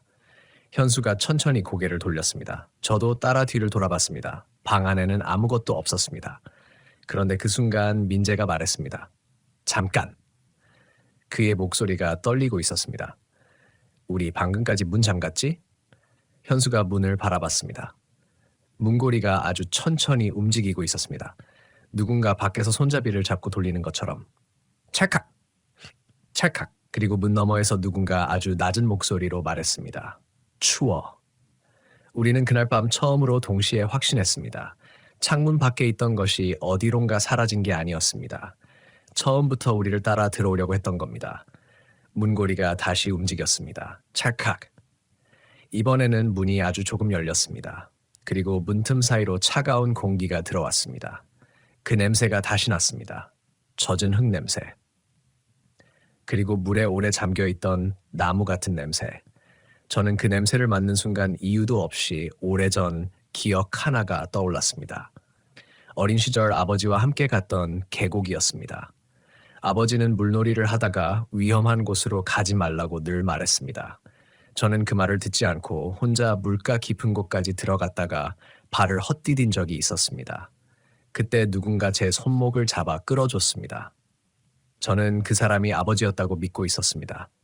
그런데 그날 밤 갑자기 이상한 생각이 들었습니다. 정말 아버지가 잡아준 것이었을까? 그 기억 속에서 저는 한 번도 그 사람의 얼굴을 본 적이 없었습니다. 오직 손만 기억하고 있었습니다. 차갑고 젖은 손. 그 기억이 떠오르자 갑자기 속이 메스꺼워졌습니다. 문이 조금 더 열렸습니다. 그리고 어둠 속에서 무언가가 보였습니다. 사람의 얼굴은 아니었습니다. 젖은 머리카락처럼 보이는 것이 문틈 아래로 길게 늘어져 있었습니다. 민재가 비명을 지르려는 순간 제가 입을 막았습니다. 그때 복도 끝에서 아주 천천히 발소리가 들렸습니다. 한 걸음, 또 한 걸음. 하지만 문 앞에 있는 것은 움직이지 않았습니다. 발소리는 오히려 우리 뒤쪽에서 들려오고 있었습니다. 저는 그 순간 더 이상 생각하지 않았습니다. 문을 열고 뛰어나갔습니다. 현수와 민재도 따라왔습니다. 우리는 신발도 제대로 신지 못한 채 민박 밖으로 뛰쳐나갔습니다. 차가운 공기가 얼굴을 때렸습니다. 저는 뒤를 돌아보지 않았습니다. 그저 주차장까지 뛰었습니다. 그런데 이상하게도 달리는 동안 계속 누군가 우리 뒤에서 따라오는 소리가 들렸습니다. 젖은 발로 흙을 밟는 소리. 철벅, 철벅, 철벅. 우리는 차에 올라탔습니다. 현수가 시동을 걸었습니다. 한 번, 두 번, 시동이 걸리지 않았습니다. 민재가 울먹이면서 말했습니다. 다시 해. 현수가 다시 키를 돌렸습니다. 이번에는 엔진이 걸렸습니다. 우리는 아무 말도 하지 않고 그대로 산길을 내려왔습니다. 몇 분쯤 내려왔을 때였습니다. 민재가 갑자기 뒤를 돌아봤습니다. 저기. 저도 백미러를 봤습니다. 민박이 있던 방향의 어둠 속에서 무언가 희미하게 보였습니다. 사람 하나가 서 있는 것 같았습니다. 그 사람은 움직이지 않았습니다. 우리가 멀어지는데도 계속 같은 자리에 서 있었습니다. 그리고 차가 커브를 돌기 직전 그 사람이 손을 들었습니다. 마치 우리에게 인사하는 것처럼. 그 순간 저는 그 손을 보고 얼어붙었습니다. 손이 이상하게 길었습니다. 그리고 손끝에서 물이 떨어지는 것처럼 검은 자국이 아래로 흘러내리고 있었습니다. 차가 커브를 돌아 그 모습은 사라졌습니다. 우리는 새벽까지 차 안에 있었습니다. 다음 날 아침 다시 민박으로 돌아갈 엄두가 나지 않아 바로 담양을 빠져나왔습니다. 며칠 동안 우리는 그날 일을 서로 거의 말하지 않았습니다. 누군가 먼저 이야기하면 정말 무서운 일이 현실이 될 것 같았습니다. 결국 일주일쯤 지나 현수에게서 연락이 왔습니다. 그가 녹음 파일을 다시 확인했다는 것이었습니다. 그리고 저에게 파일 하나를 보냈습니다. 저는 한참 망설이다가 재생했습니다. 처음에는 우리가 기억했던 것과 똑같았습니다. 웃어가, 민재야, 추워. 그런데 마지막 부분에서 저는 우리가 그날 밤 듣지 못했던 소리를 발견했습니다. 아주 작게, 거의 들리지 않을 정도로 누군가 웃으면서 말하고 있었습니다. 이번에는 셋이네. 저는 그 문장을 몇 번이나 반복해서 들었습니다. 그리고 그 순간 이상한 사실 하나를 깨달았습니다. 우리가 그날 밤 민박에 들어갔을 때 주인 아주머니에게 우리는 3명이라고 말한 적이 없었습니다. 예약도 제 이름으로 했고 아주머니는 우리를 멀리서 잠깐 본 뒤 방을 안내했을 뿐이었습니다. 그렇다면 그 목소리는 어떻게 우리가 3명이라는 것을 알고 있었을까요? 그 후로 저는 계곡이나 산속 숙소에 갈 때 절대 혼자 돌아다니지 않습니다. 낯선 곳에서 누군가 이름을 부르면 먼저 주변을 확인합니다. 특히 밤에는 소리를 따라가지 않습니다. 산에서는 소리가 실제 위치와 전혀 다르게 들릴 수 있기 때문입니다. 사람의 목소리처럼 들리는 동물 울음이나 바람 소리도 있습니다. 그리고 무엇보다 중요한 것은 이상한 상황을 장난처럼 넘기지 않는 것입니다. 그날 우리가 밖으로 나가지 않은 것은 귀신을 믿어서가 아니었습니다. 오히려 마지막까지 귀신이 아니라고 믿고 싶었기 때문이었습니다. 사람이 길을 잃었을지도 모른다고 생각했고 누군가 도움을 요청하는 것이라고 생각했습니다. 그런데 지금 돌이켜보면 제가 가장 무서워하는 부분은 따로 있습니다. 그날 밤 우리가 들었던 목소리가 정말 죽은 사람의 것이었는지 아니면 산속의 다른 무언가였는지는 지금도 모릅니다. 어쩌면 피곤함과 어둠, 낯선 환경 때문에 3사람이 동시에 이상한 소리를 들었을 수도 있습니다. 녹음 파일 역시 완벽한 증거라고 할 수 없습니다. 하지만 한 가지 기억만큼은 아무리 시간이 지나도 바뀌지 않습니다. 그날 밤 차를 타고 산길을 내려오던 순간 저는 백미러를 통해 그 사람을 보고 있었습니다. 그리고 차가 커브를 돌기 직전 그 사람이 손을 들었습니다. 그때 그 얼굴이 아주 잠깐 보였습니다. 저는 그 얼굴을 정확하게 기억합니다. 젖은 머리카락 사이로 드러난 창백한 얼굴, 그리고 눈. 그 눈은 저를 보고 있지 않았습니다. 민재를 보고 있었습니다. 마치 오래전부터 그 사람을 기다리고 있었다는 것처럼. 그런데 며칠 전 민재에게서 한 가지 이야기를 들었습니다. 민재의 아버지가 생전에 마지막으로 다녀왔던 곳이 담양이었다고 합니다. 정확히 어디인지는 가족들도 몰랐습니다. 다만 아버지가 돌아가시기 몇 달 전 혼자 가마골에 다녀왔다는 사실만 나중에 알게 됐다고 했습니다. 민재는 그 이야기를 저에게 하면서 한참 말을 잇지 못했습니다. 그러다 마지막에 이렇게 말했습니다. 웃어가. 응. 그날 밤 네가 녹음 파일에서 들었다는 목소리 있잖아. 응. 민재가 한참 침묵하다가 말했습니다. 그 목소리 우리 아버지 아니었어. 저는 아무 말도 하지 않았습니다. 민재는 고개를 숙였습니다. 내가 처음에는 아버지 목소리라고 생각했는데 다시 들어보니까 아니더라. 그럼 누구 목소리인데? 민재가 저를 바라봤습니다. 그리고 아주 조용하게 말했습니다. 나도 모르겠어. 그날 이후 우리는 다시는 셋이 함께 여행하지 않았습니다. 그리고 저는 아직도 가끔 새벽에서 깨어납니다. 이유는 없습니다. 그저 갑자기 눈이 떠집니다. 방 안은 조용합니다. 창문도 닫혀 있습니다. 그런데 아주 가끔, 정말 아주 가끔 창문 바깥에서 물이 떨어지는 소리가 들립니다. 똑, 똑. 저는 그럴 때마다 창문을 확인하지 않습니다. 절대로 열어보지 않습니다. 그날 가마골에서 들었던 마지막 목소리가 아직도 기억나기 때문입니다. 우리가 차를 타고 떠나기 직전 아무도 없는 산길에서 들렸던 그 목소리. 아주 작고 차분했던 그 목소리는 제 이름을 부르지 않았습니다. 민재의 이름도 부르지 않았습니다. 대신 이렇게 말했습니다. 다음에는 혼자 와. 저는 그 말을 지금까지도 이해하지 못합니다. 무엇이 다음을 기다리고 있었는지, 왜 하필 우리 셋이었는지, 그리고 그날 밤 우리가 정말 그곳에서 도망쳐 나온 것이 맞는지 아직도 확신할 수 없습니다. 다만 한 가지는 분명합니다. 그날 이후 가마고를 생각할 때마다 가장 먼저 떠오르는 것은 귀신의 얼굴이 아닙니다. 어두운 산길도 아닙니다. 젖은 나뭇잎도 계곡물 소리도 아닙니다. 제가 가장 먼저 떠올리는 것은 민박집 주인 아주머니가 우리를 배웅하면서 했던 말입니다. 사람이면 다시 부릅니다.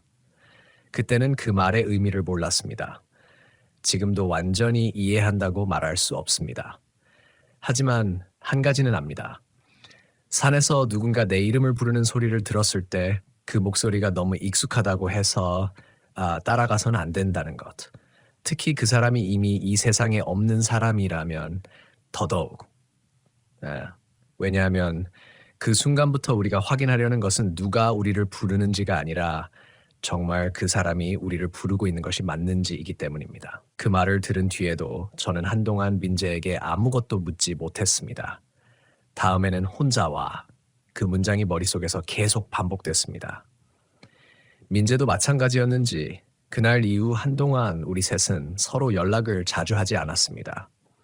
누군가 먼저 그 이야기를 꺼내면 정말 그곳에 다시 연결될 것 같다는 막연한 두려움 때문이었습니다. 그런데 사건이 있고 약 2달쯤 지났을 때 민재에게서 새벽에 전화가 왔습니다. 전화가 울린 시간은 새벽 2시 17분이었습니다.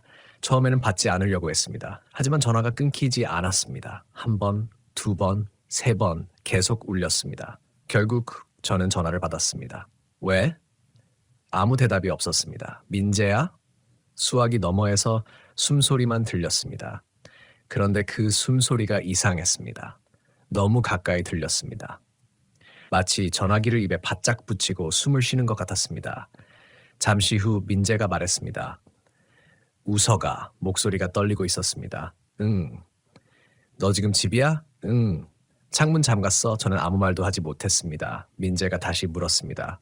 창문 잠갔냐고. 저는 자리에서 일어나 창문을 확인했습니다. 잠겨 있었습니다. 잠겨 있어. 그 말을 하자 수화기 너머에서 민재가 길게 숨을 내쉬었습니다. 그리고 말했습니다. 다행이다. 왜? 잠시 침묵이 이어졌습니다. 나 지금 우리 아버지 집에 와 있어. 민재의 아버지가 살던 집은 이미 정리된 상태였습니다. 민재는 가끔 물건을 찾으러 간다고 했지만 그날 밤 그곳에서 혼자 뭘 하고 있었는지는 알 수 없었습니다. 갑자기 왜 거기 갔는데? 민재가 대답했습니다. 아버지 물건 정리하다가 사진을 하나 찾았어. 무슨 사진?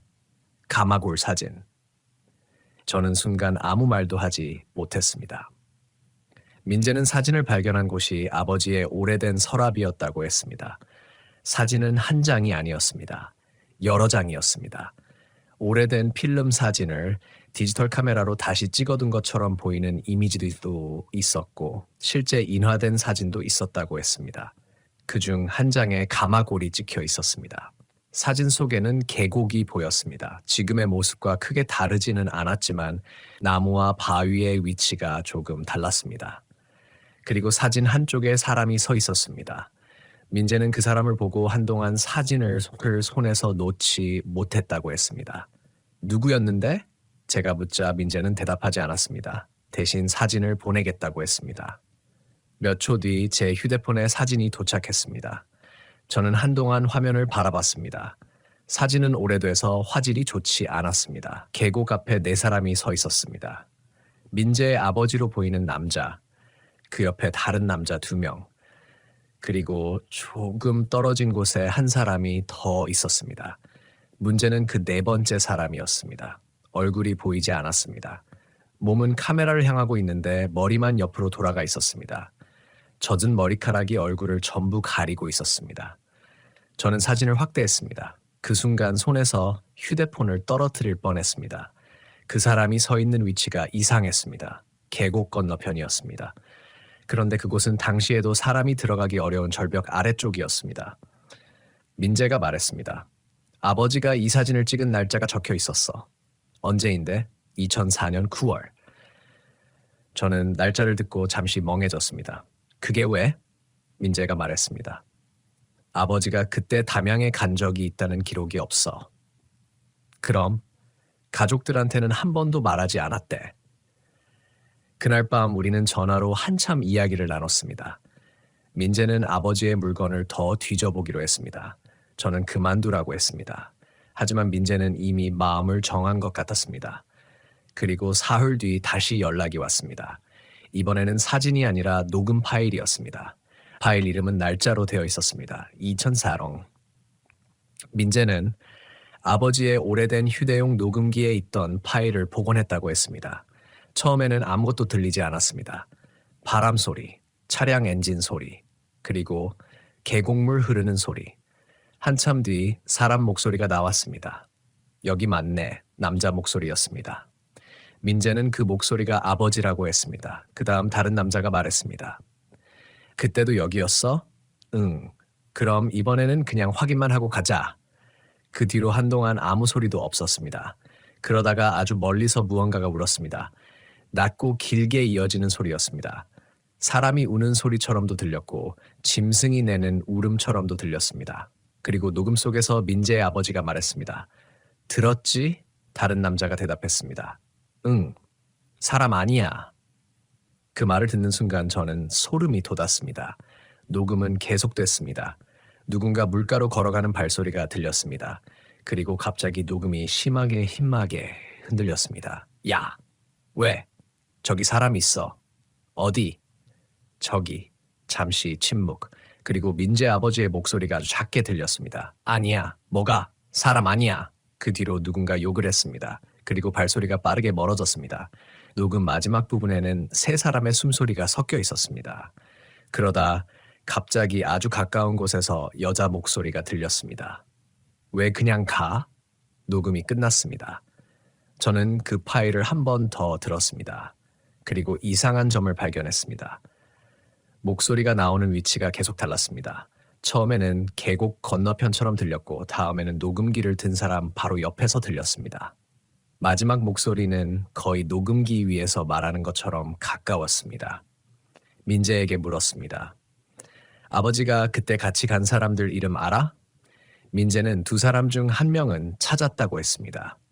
그리고 그 사람에게 연락했다고 했습니다. 그런데 그 사람은 가마골 이야기를 듣자마자 전화를 끊었다고 했습니다. 다시 연락했지만 받지 않았습니다. 민재는 며칠 뒤 그 사람의 가족에게서 연락을 받았습니다.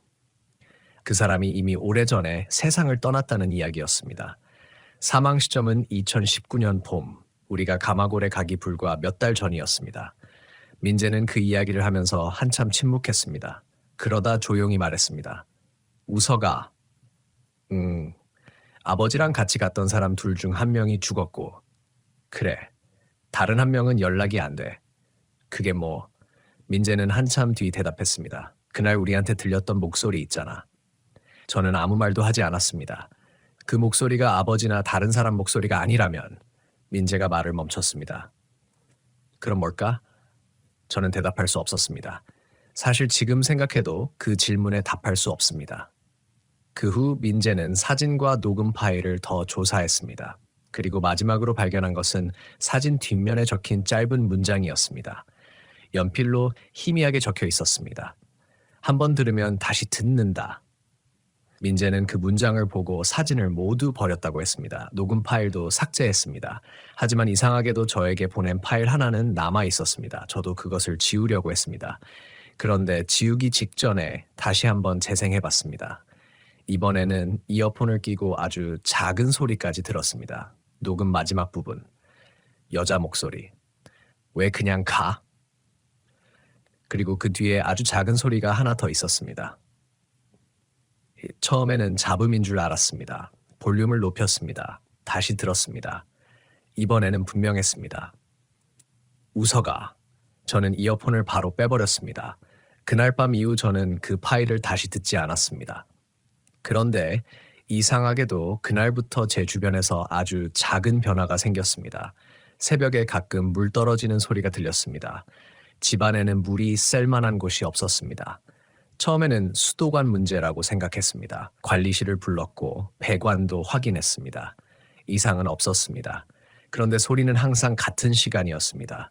새벽 2시 17분, 처음에는 우연이라고 생각했습니다. 하지만 일주일 동안 3번이나 같은 시간에 들렸습니다. 똑, 똑, 똑, 그리고 4번째 날, 물 떨어지는 소리와 함께 아주 작은 발소리가 들렸습니다. 철벅, 철벅. 저는 침대에서 움직이지 못했습니다. 소리는 현관 쪽에서 시작해서 복도 안쪽으로 들어왔습니다. 그리고 제 방문 앞에서 멈췄습니다.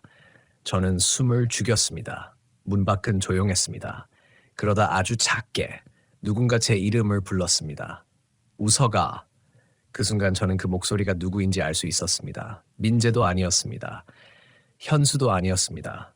그리고 제 가족의 목소리도 아니었습니다. 그 목소리는 그날 가마골에서 마지막으로 들었던 목소리였습니다. 저는 침대에서 일어나지 않았습니다. 문을 열지도 않았습니다. 그저 눈을 감고 아침이 오기를 기다렸습니다. 한참 뒤 소리가 사라졌습니다. 그리고 다음날 아침 현관 앞 바닥을 확인했을 때 아무것도 없었습니다. 다만 문 안쪽에 아주 작은 물자국이 하나 있었습니다. 사람 발자국처럼 보였지만 너무 작았습니다. 마치 어린아이의 발자국처럼. 저는 그 자국을 한참 바라보다가 걸레로 닦아냈습니다. 그 뒤로 몇 년이 지났습니다. 민재와 현수도 각자 다른 지역으로 이사를 갔고 우리 셋은 지금도 가끔 연락을 합니다. 하지만 가마골 이야기는 하지 않습니다. 한 번은 현수가 술자리에서 그 이야기를 꺼내려다가 중간에 말을 멈춘 적이 있습니다. 그날 이후 우리는 서로 약속하지 않았는데도 같은 규칙을 지키고 있습니다. 그곳에는 다시 가지 않는다. 그날의 녹음 파일을 듣지 않는다. 그리고 누군가 밤에 이름을 부르면 대답하지 않는다. 무엇보다 저는 이제 산에서 이상한 소리를 들었을 때 무조건 귀신이라고 생각하지 않습니다. 그 반대입니다. 가능한 모든 현실적인 이유를 먼저 생각합니다. 동물의 울음일 수도 있고 사람이 멀리서 부르는 소리일 수도 있습니다. 바람이나 지형 때문에 소리가 왜곡됐을 수도 있습니다. 산에서는 실제로 방향 감각이 쉽게 흐려지고 어둠 속에서는 익숙한 장소도 전혀 다르게 보입니다. 그렇기 때문에 이상한 소리를 들었을 때 혼자 확인하러 가는 행동이 가장 위험합니다. 그날 우리가 살아서 빠져나올 수 있었던 것도 결국 한 가지 때문이었다고 생각합니다. 밖으로 나가지 않았기 때문입니다. 하지만 아직도 설명할 수 없는 부분은 남아 있습니다.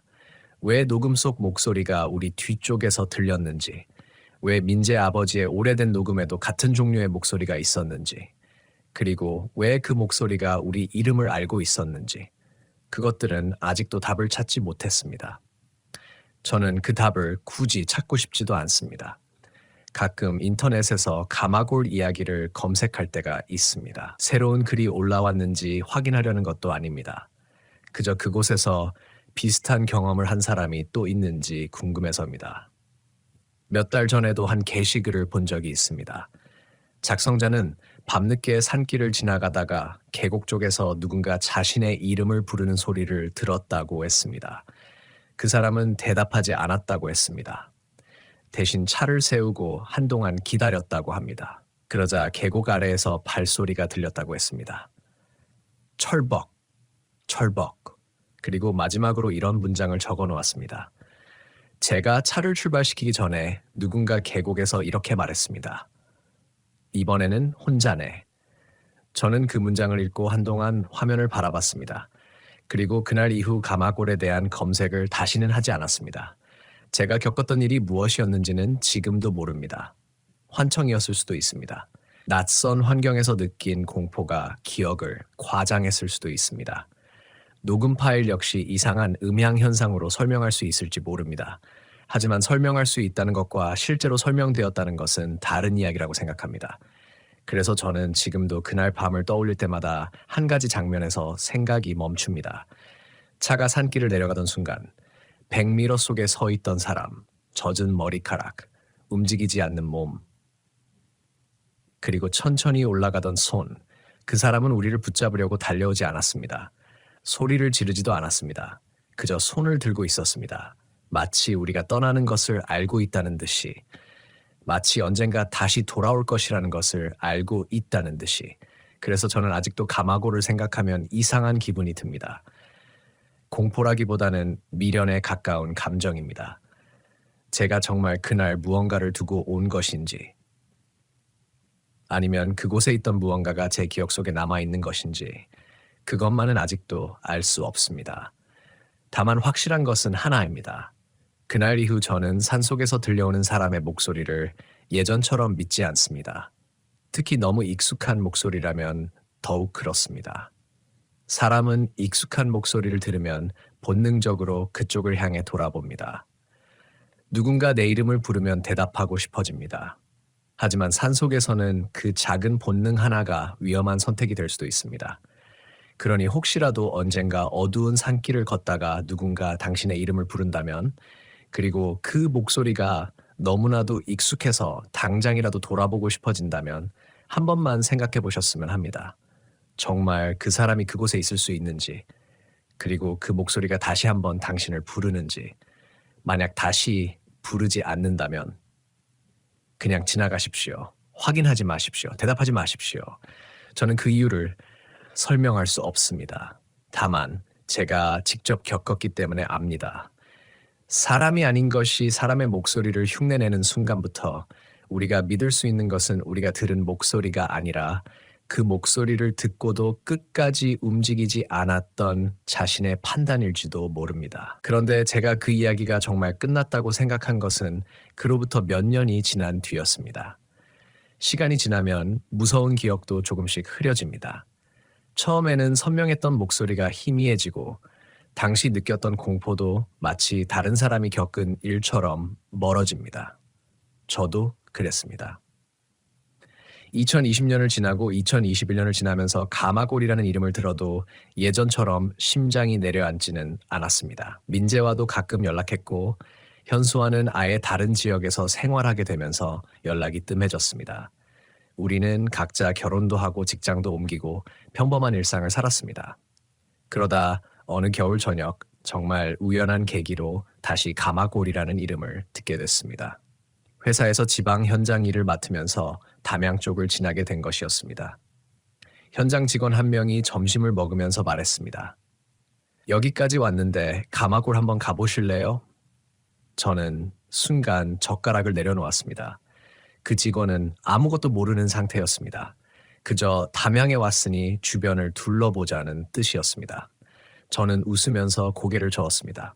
아니요, 저는 산은 별로 안 좋아합니다. 그렇게 대답했지만 그날 오후 내내 머릿속에서 한 가지 생각이 떠나지 않았습니다. 왜 하필 지금 가마골이라는 이름을 들은 걸까? 물론 우연이었습니다. 그 이상도 이하도 아니었습니다. 저는 그렇게 생각했습니다. 그날 일을 다시 떠올리는 것 자체가 어리석다고 생각했습니다. 그런데 퇴근 시간이 가까워졌을 때 민재에게 전화가 왔습니다. 정말 오랜만이었습니다. 우서가. 너 오늘 담양 갔냐? 저는 순간 말문이 막혔습니다. 어떻게 알았어? 민재가 잠시 침묵했습니다.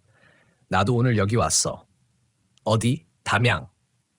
저는 웃음이 나오지 않았습니다. 왜? 민재가 대답했습니다. 아버지 물건 때문에. 몇 년 전 그날 밤 이후 민재는 아버지의 유품을 모두 정리했다고 했습니다. 그런데 최근 어머니가 오래된 창고를 정리하다가 작은 상자 하나를 발견했다고 했습니다. 민재는 그 상자를 받으러 담양까지 내려왔다고 했습니다. 무슨 상자인데? 아직 안 열어봤어. 그냥 버려. 제가 그렇게 말하자 민재가 웃었습니다. 너 아직도 그러냐? 저는 아무 대답도 하지 않았습니다. 민재는 잠시 후 말했습니다. 그런데 이상한 게 하나 있어. 뭔데? 상자 겉면에 날짜가 적혀 있어. 언제? 2019년 10월 12일. 저는 그 날짜를 듣고 온몸이 굳었습니다. 우리가 가마골에 갔던 날짜였습니다. 민재도 그 사실을 알고 있었습니다. 그날 아버지가 죽은 지 몇 년이나 됐는데 왜 그 날짜가 적혀 있는지 모르겠어.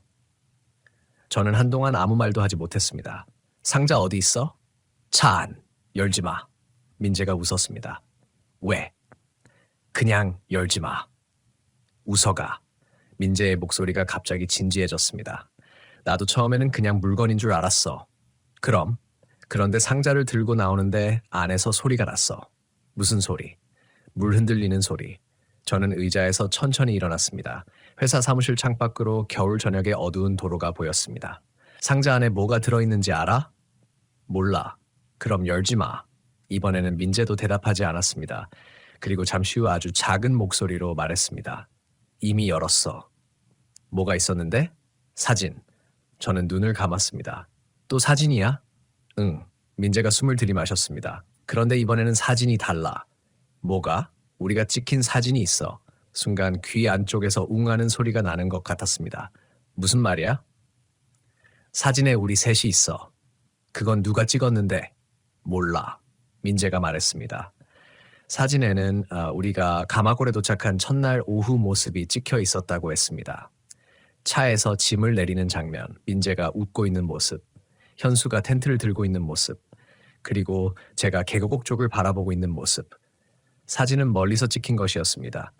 문제는 사진을 찍은 위치였습니다. 우리 뒤쪽 산비탈. 그곳에는 사람이 서 있을 만한 공간이 없었습니다. 그리고 민재가 사진을 확대했을 때 이상한 것을 발견했습니다. 나무 사이에 사람이 하나 서 있었습니다.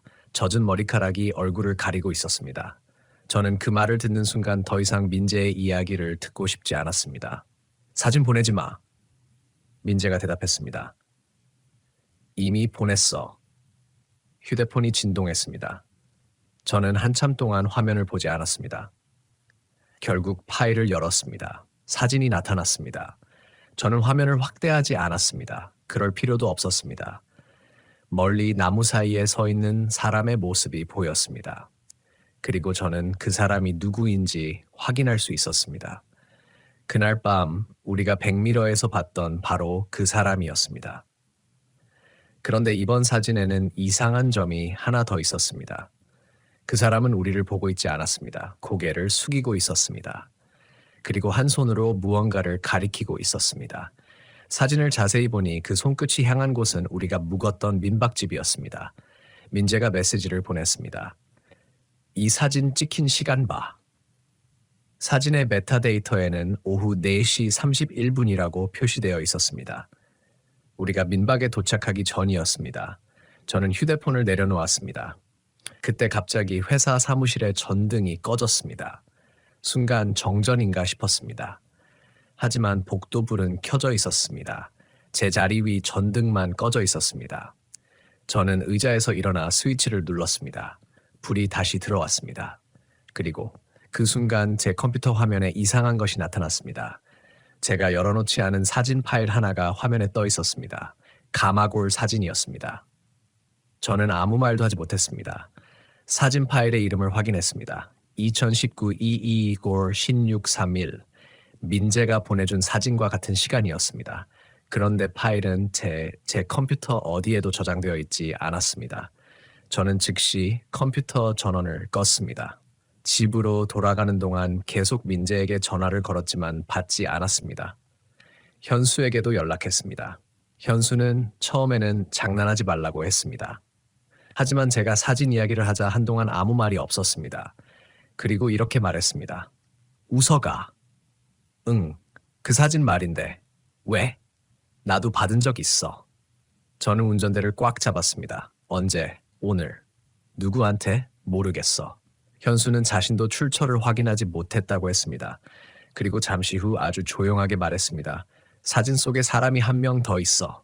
저는 그 순간 차를 갓길에 세웠습니다. 뭐? 우리 셋 말고 한 명 더. 그건 우리 사진에도 있었어. 현수가 숨을 들이마셨습니다. 아니, 뭐가 아니야? 네가 본 사진에는 4명이잖아. 응, 내 사진에는 5명이야.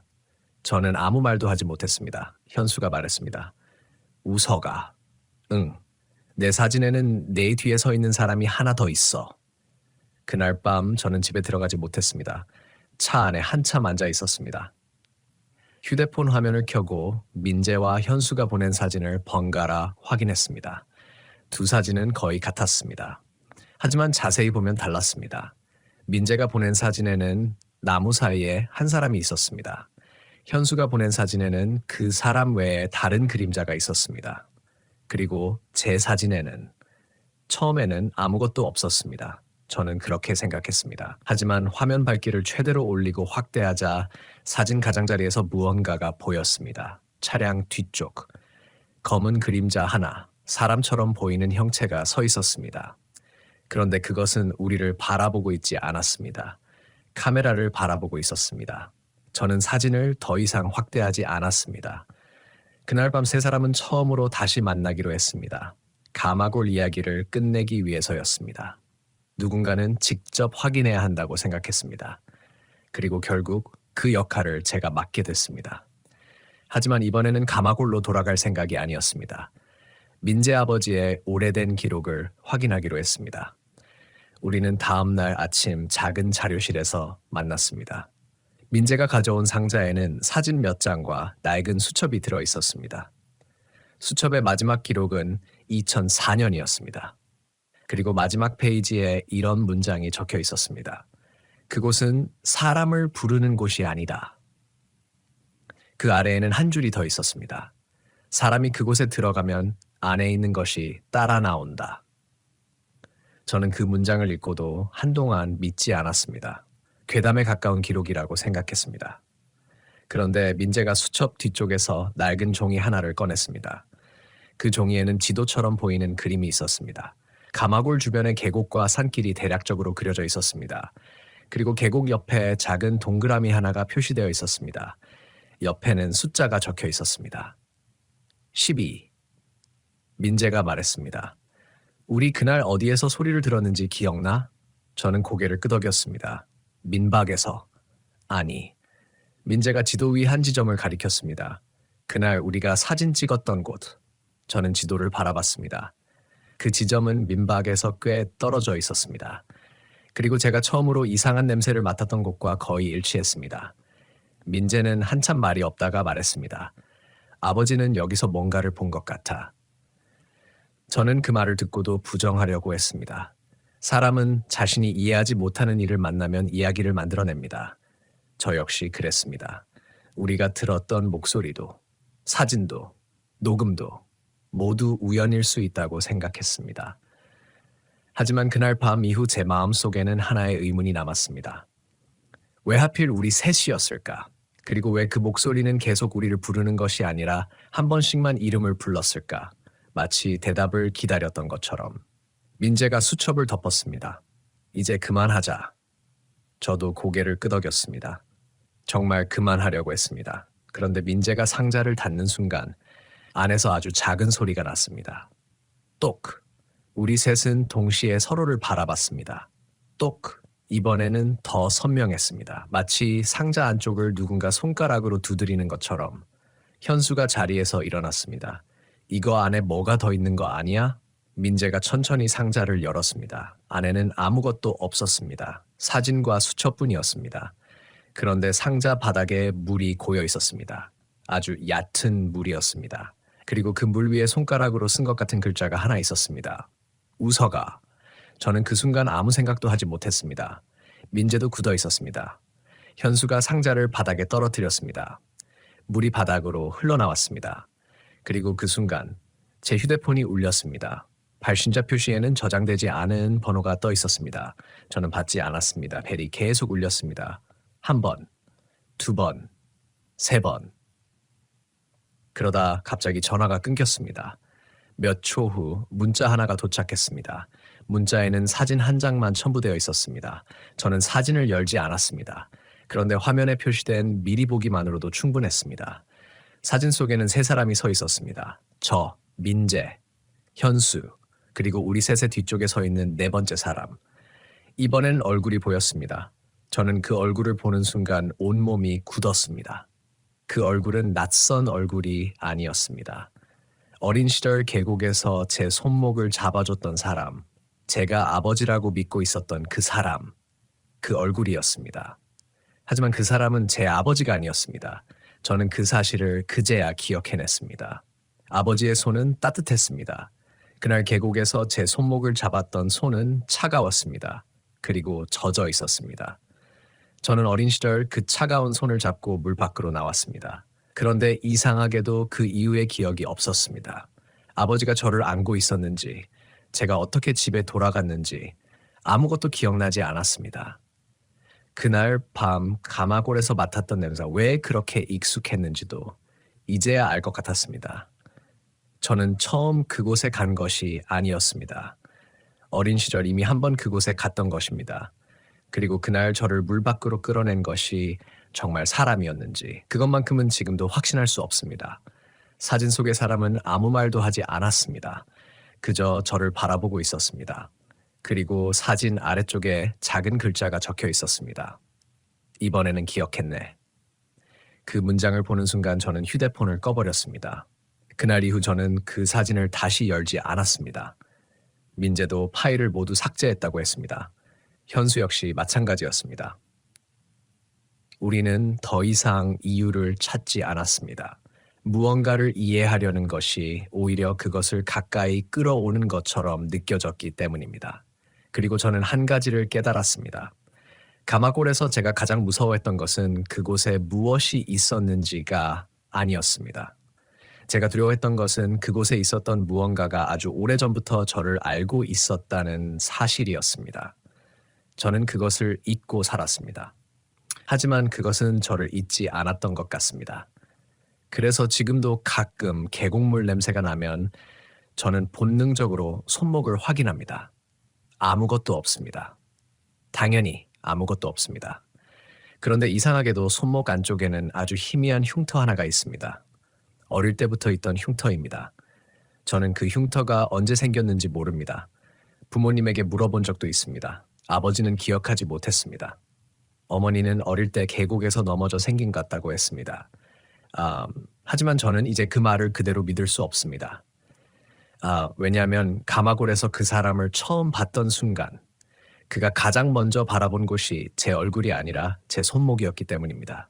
그리고 그때 그 사람이 입을 움직였습니다. 소리는 들리지 않았습니다. 하지만 입 모양만은 기억합니다. 웃어가. 그날 밤 제가 대답하지 않았던 것은 다행이었습니다. 어쩌면 그것이 우리가 알고 있는 유일한 안전한 선택이었을지도 모릅니다. 하지만 아직도 가끔 생각합니다. 만약 제가 목소리에 대답했다면 어떻게 됐을까? 만약 문을 열었다면, 만약 그날 밤 산길을 따라갔다면, 그리고 만약 어린 시절 그 차가운 손을 잡았던 순간에도 제가 뒤를 돌아봤다면 아마 저는 지금과 전혀 다른 이야기를 하고 있었을 겁니다. 그래서 저는 지금도 누군가에게 산속에서 이상한 일을 겪었다는 이야기를 들으면 웃지 않습니다. 귀신을 믿느냐고 물으면 대답하기 어렵습니다. 저 역시 믿지 않았기 때문입니다.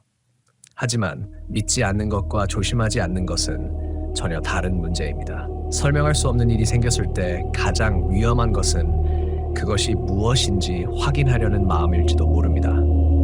특히 그 목소리가 당신이 가장 그리워하는 사람의 목소리라면, 그 사람이 이미 세상을 떠난 사람이라면 더욱 그렇습니다. 왜냐하면 우리가 듣고 싶은 목소리는 아주 쉽게 우리 판단을 무너뜨리기 때문입니다. 그리고 저는 아직도 확신하지 못합니다. 그날 가마골에서 저를 부른 것이 무엇이었는지, 그것이 정말 누군가의 죽은 목소리였는지, 아니면 산속에서 발생한 이상한 음향 현상이었는지, 혹은 제가 어린 시절 겪었던 기억이 뒤늦게 공포와 결합해 만들어낸 것인지 아무것도 확실하지 않습니다. 다만 그날 이후 제가 확실하게 배운 것은 하나 있습니다. 어둠 속에서 들리는 목소리가 아무리 익숙해도 그 목소리가 당신의 이름을 알고 있다고 해서 그 목소리가 당신을 알고 있는 것은 아니라는 것, 그리고 가끔은 대답하지 않는 것이 가장 현명한 대답이라는 것. 지금도 저는 가마골이라는 이름을 들으면 잠시 말을 멈춥니다. 그리고 아주 오래전 계곡에서 제 손목을 잡았던 차가운 손을 떠올립니다. 그 기억이 떠오를 때마다 이상하게도 같은 냄새가 납니다. 젖은 흙 냄새, 오래 물에 잠긴 나무 냄새, 그리고 아주 멀리서 들리는 계곡물 소리. 그때 저는 창문을 닫습니다. 불을 켭니다. 그리고 아무리 궁금해도 창밖을 보지 않습니다. 혹시라도 누군가 제 이름을 부를까 봐서입니다. 왜냐하면 몇 년 전부터 저는 알고 있기 때문입니다. 그 목소리가 다시 들린다면 이번에는 아마도 제 이름을 한 번만 부르고 끝나지 않을 거라는 것을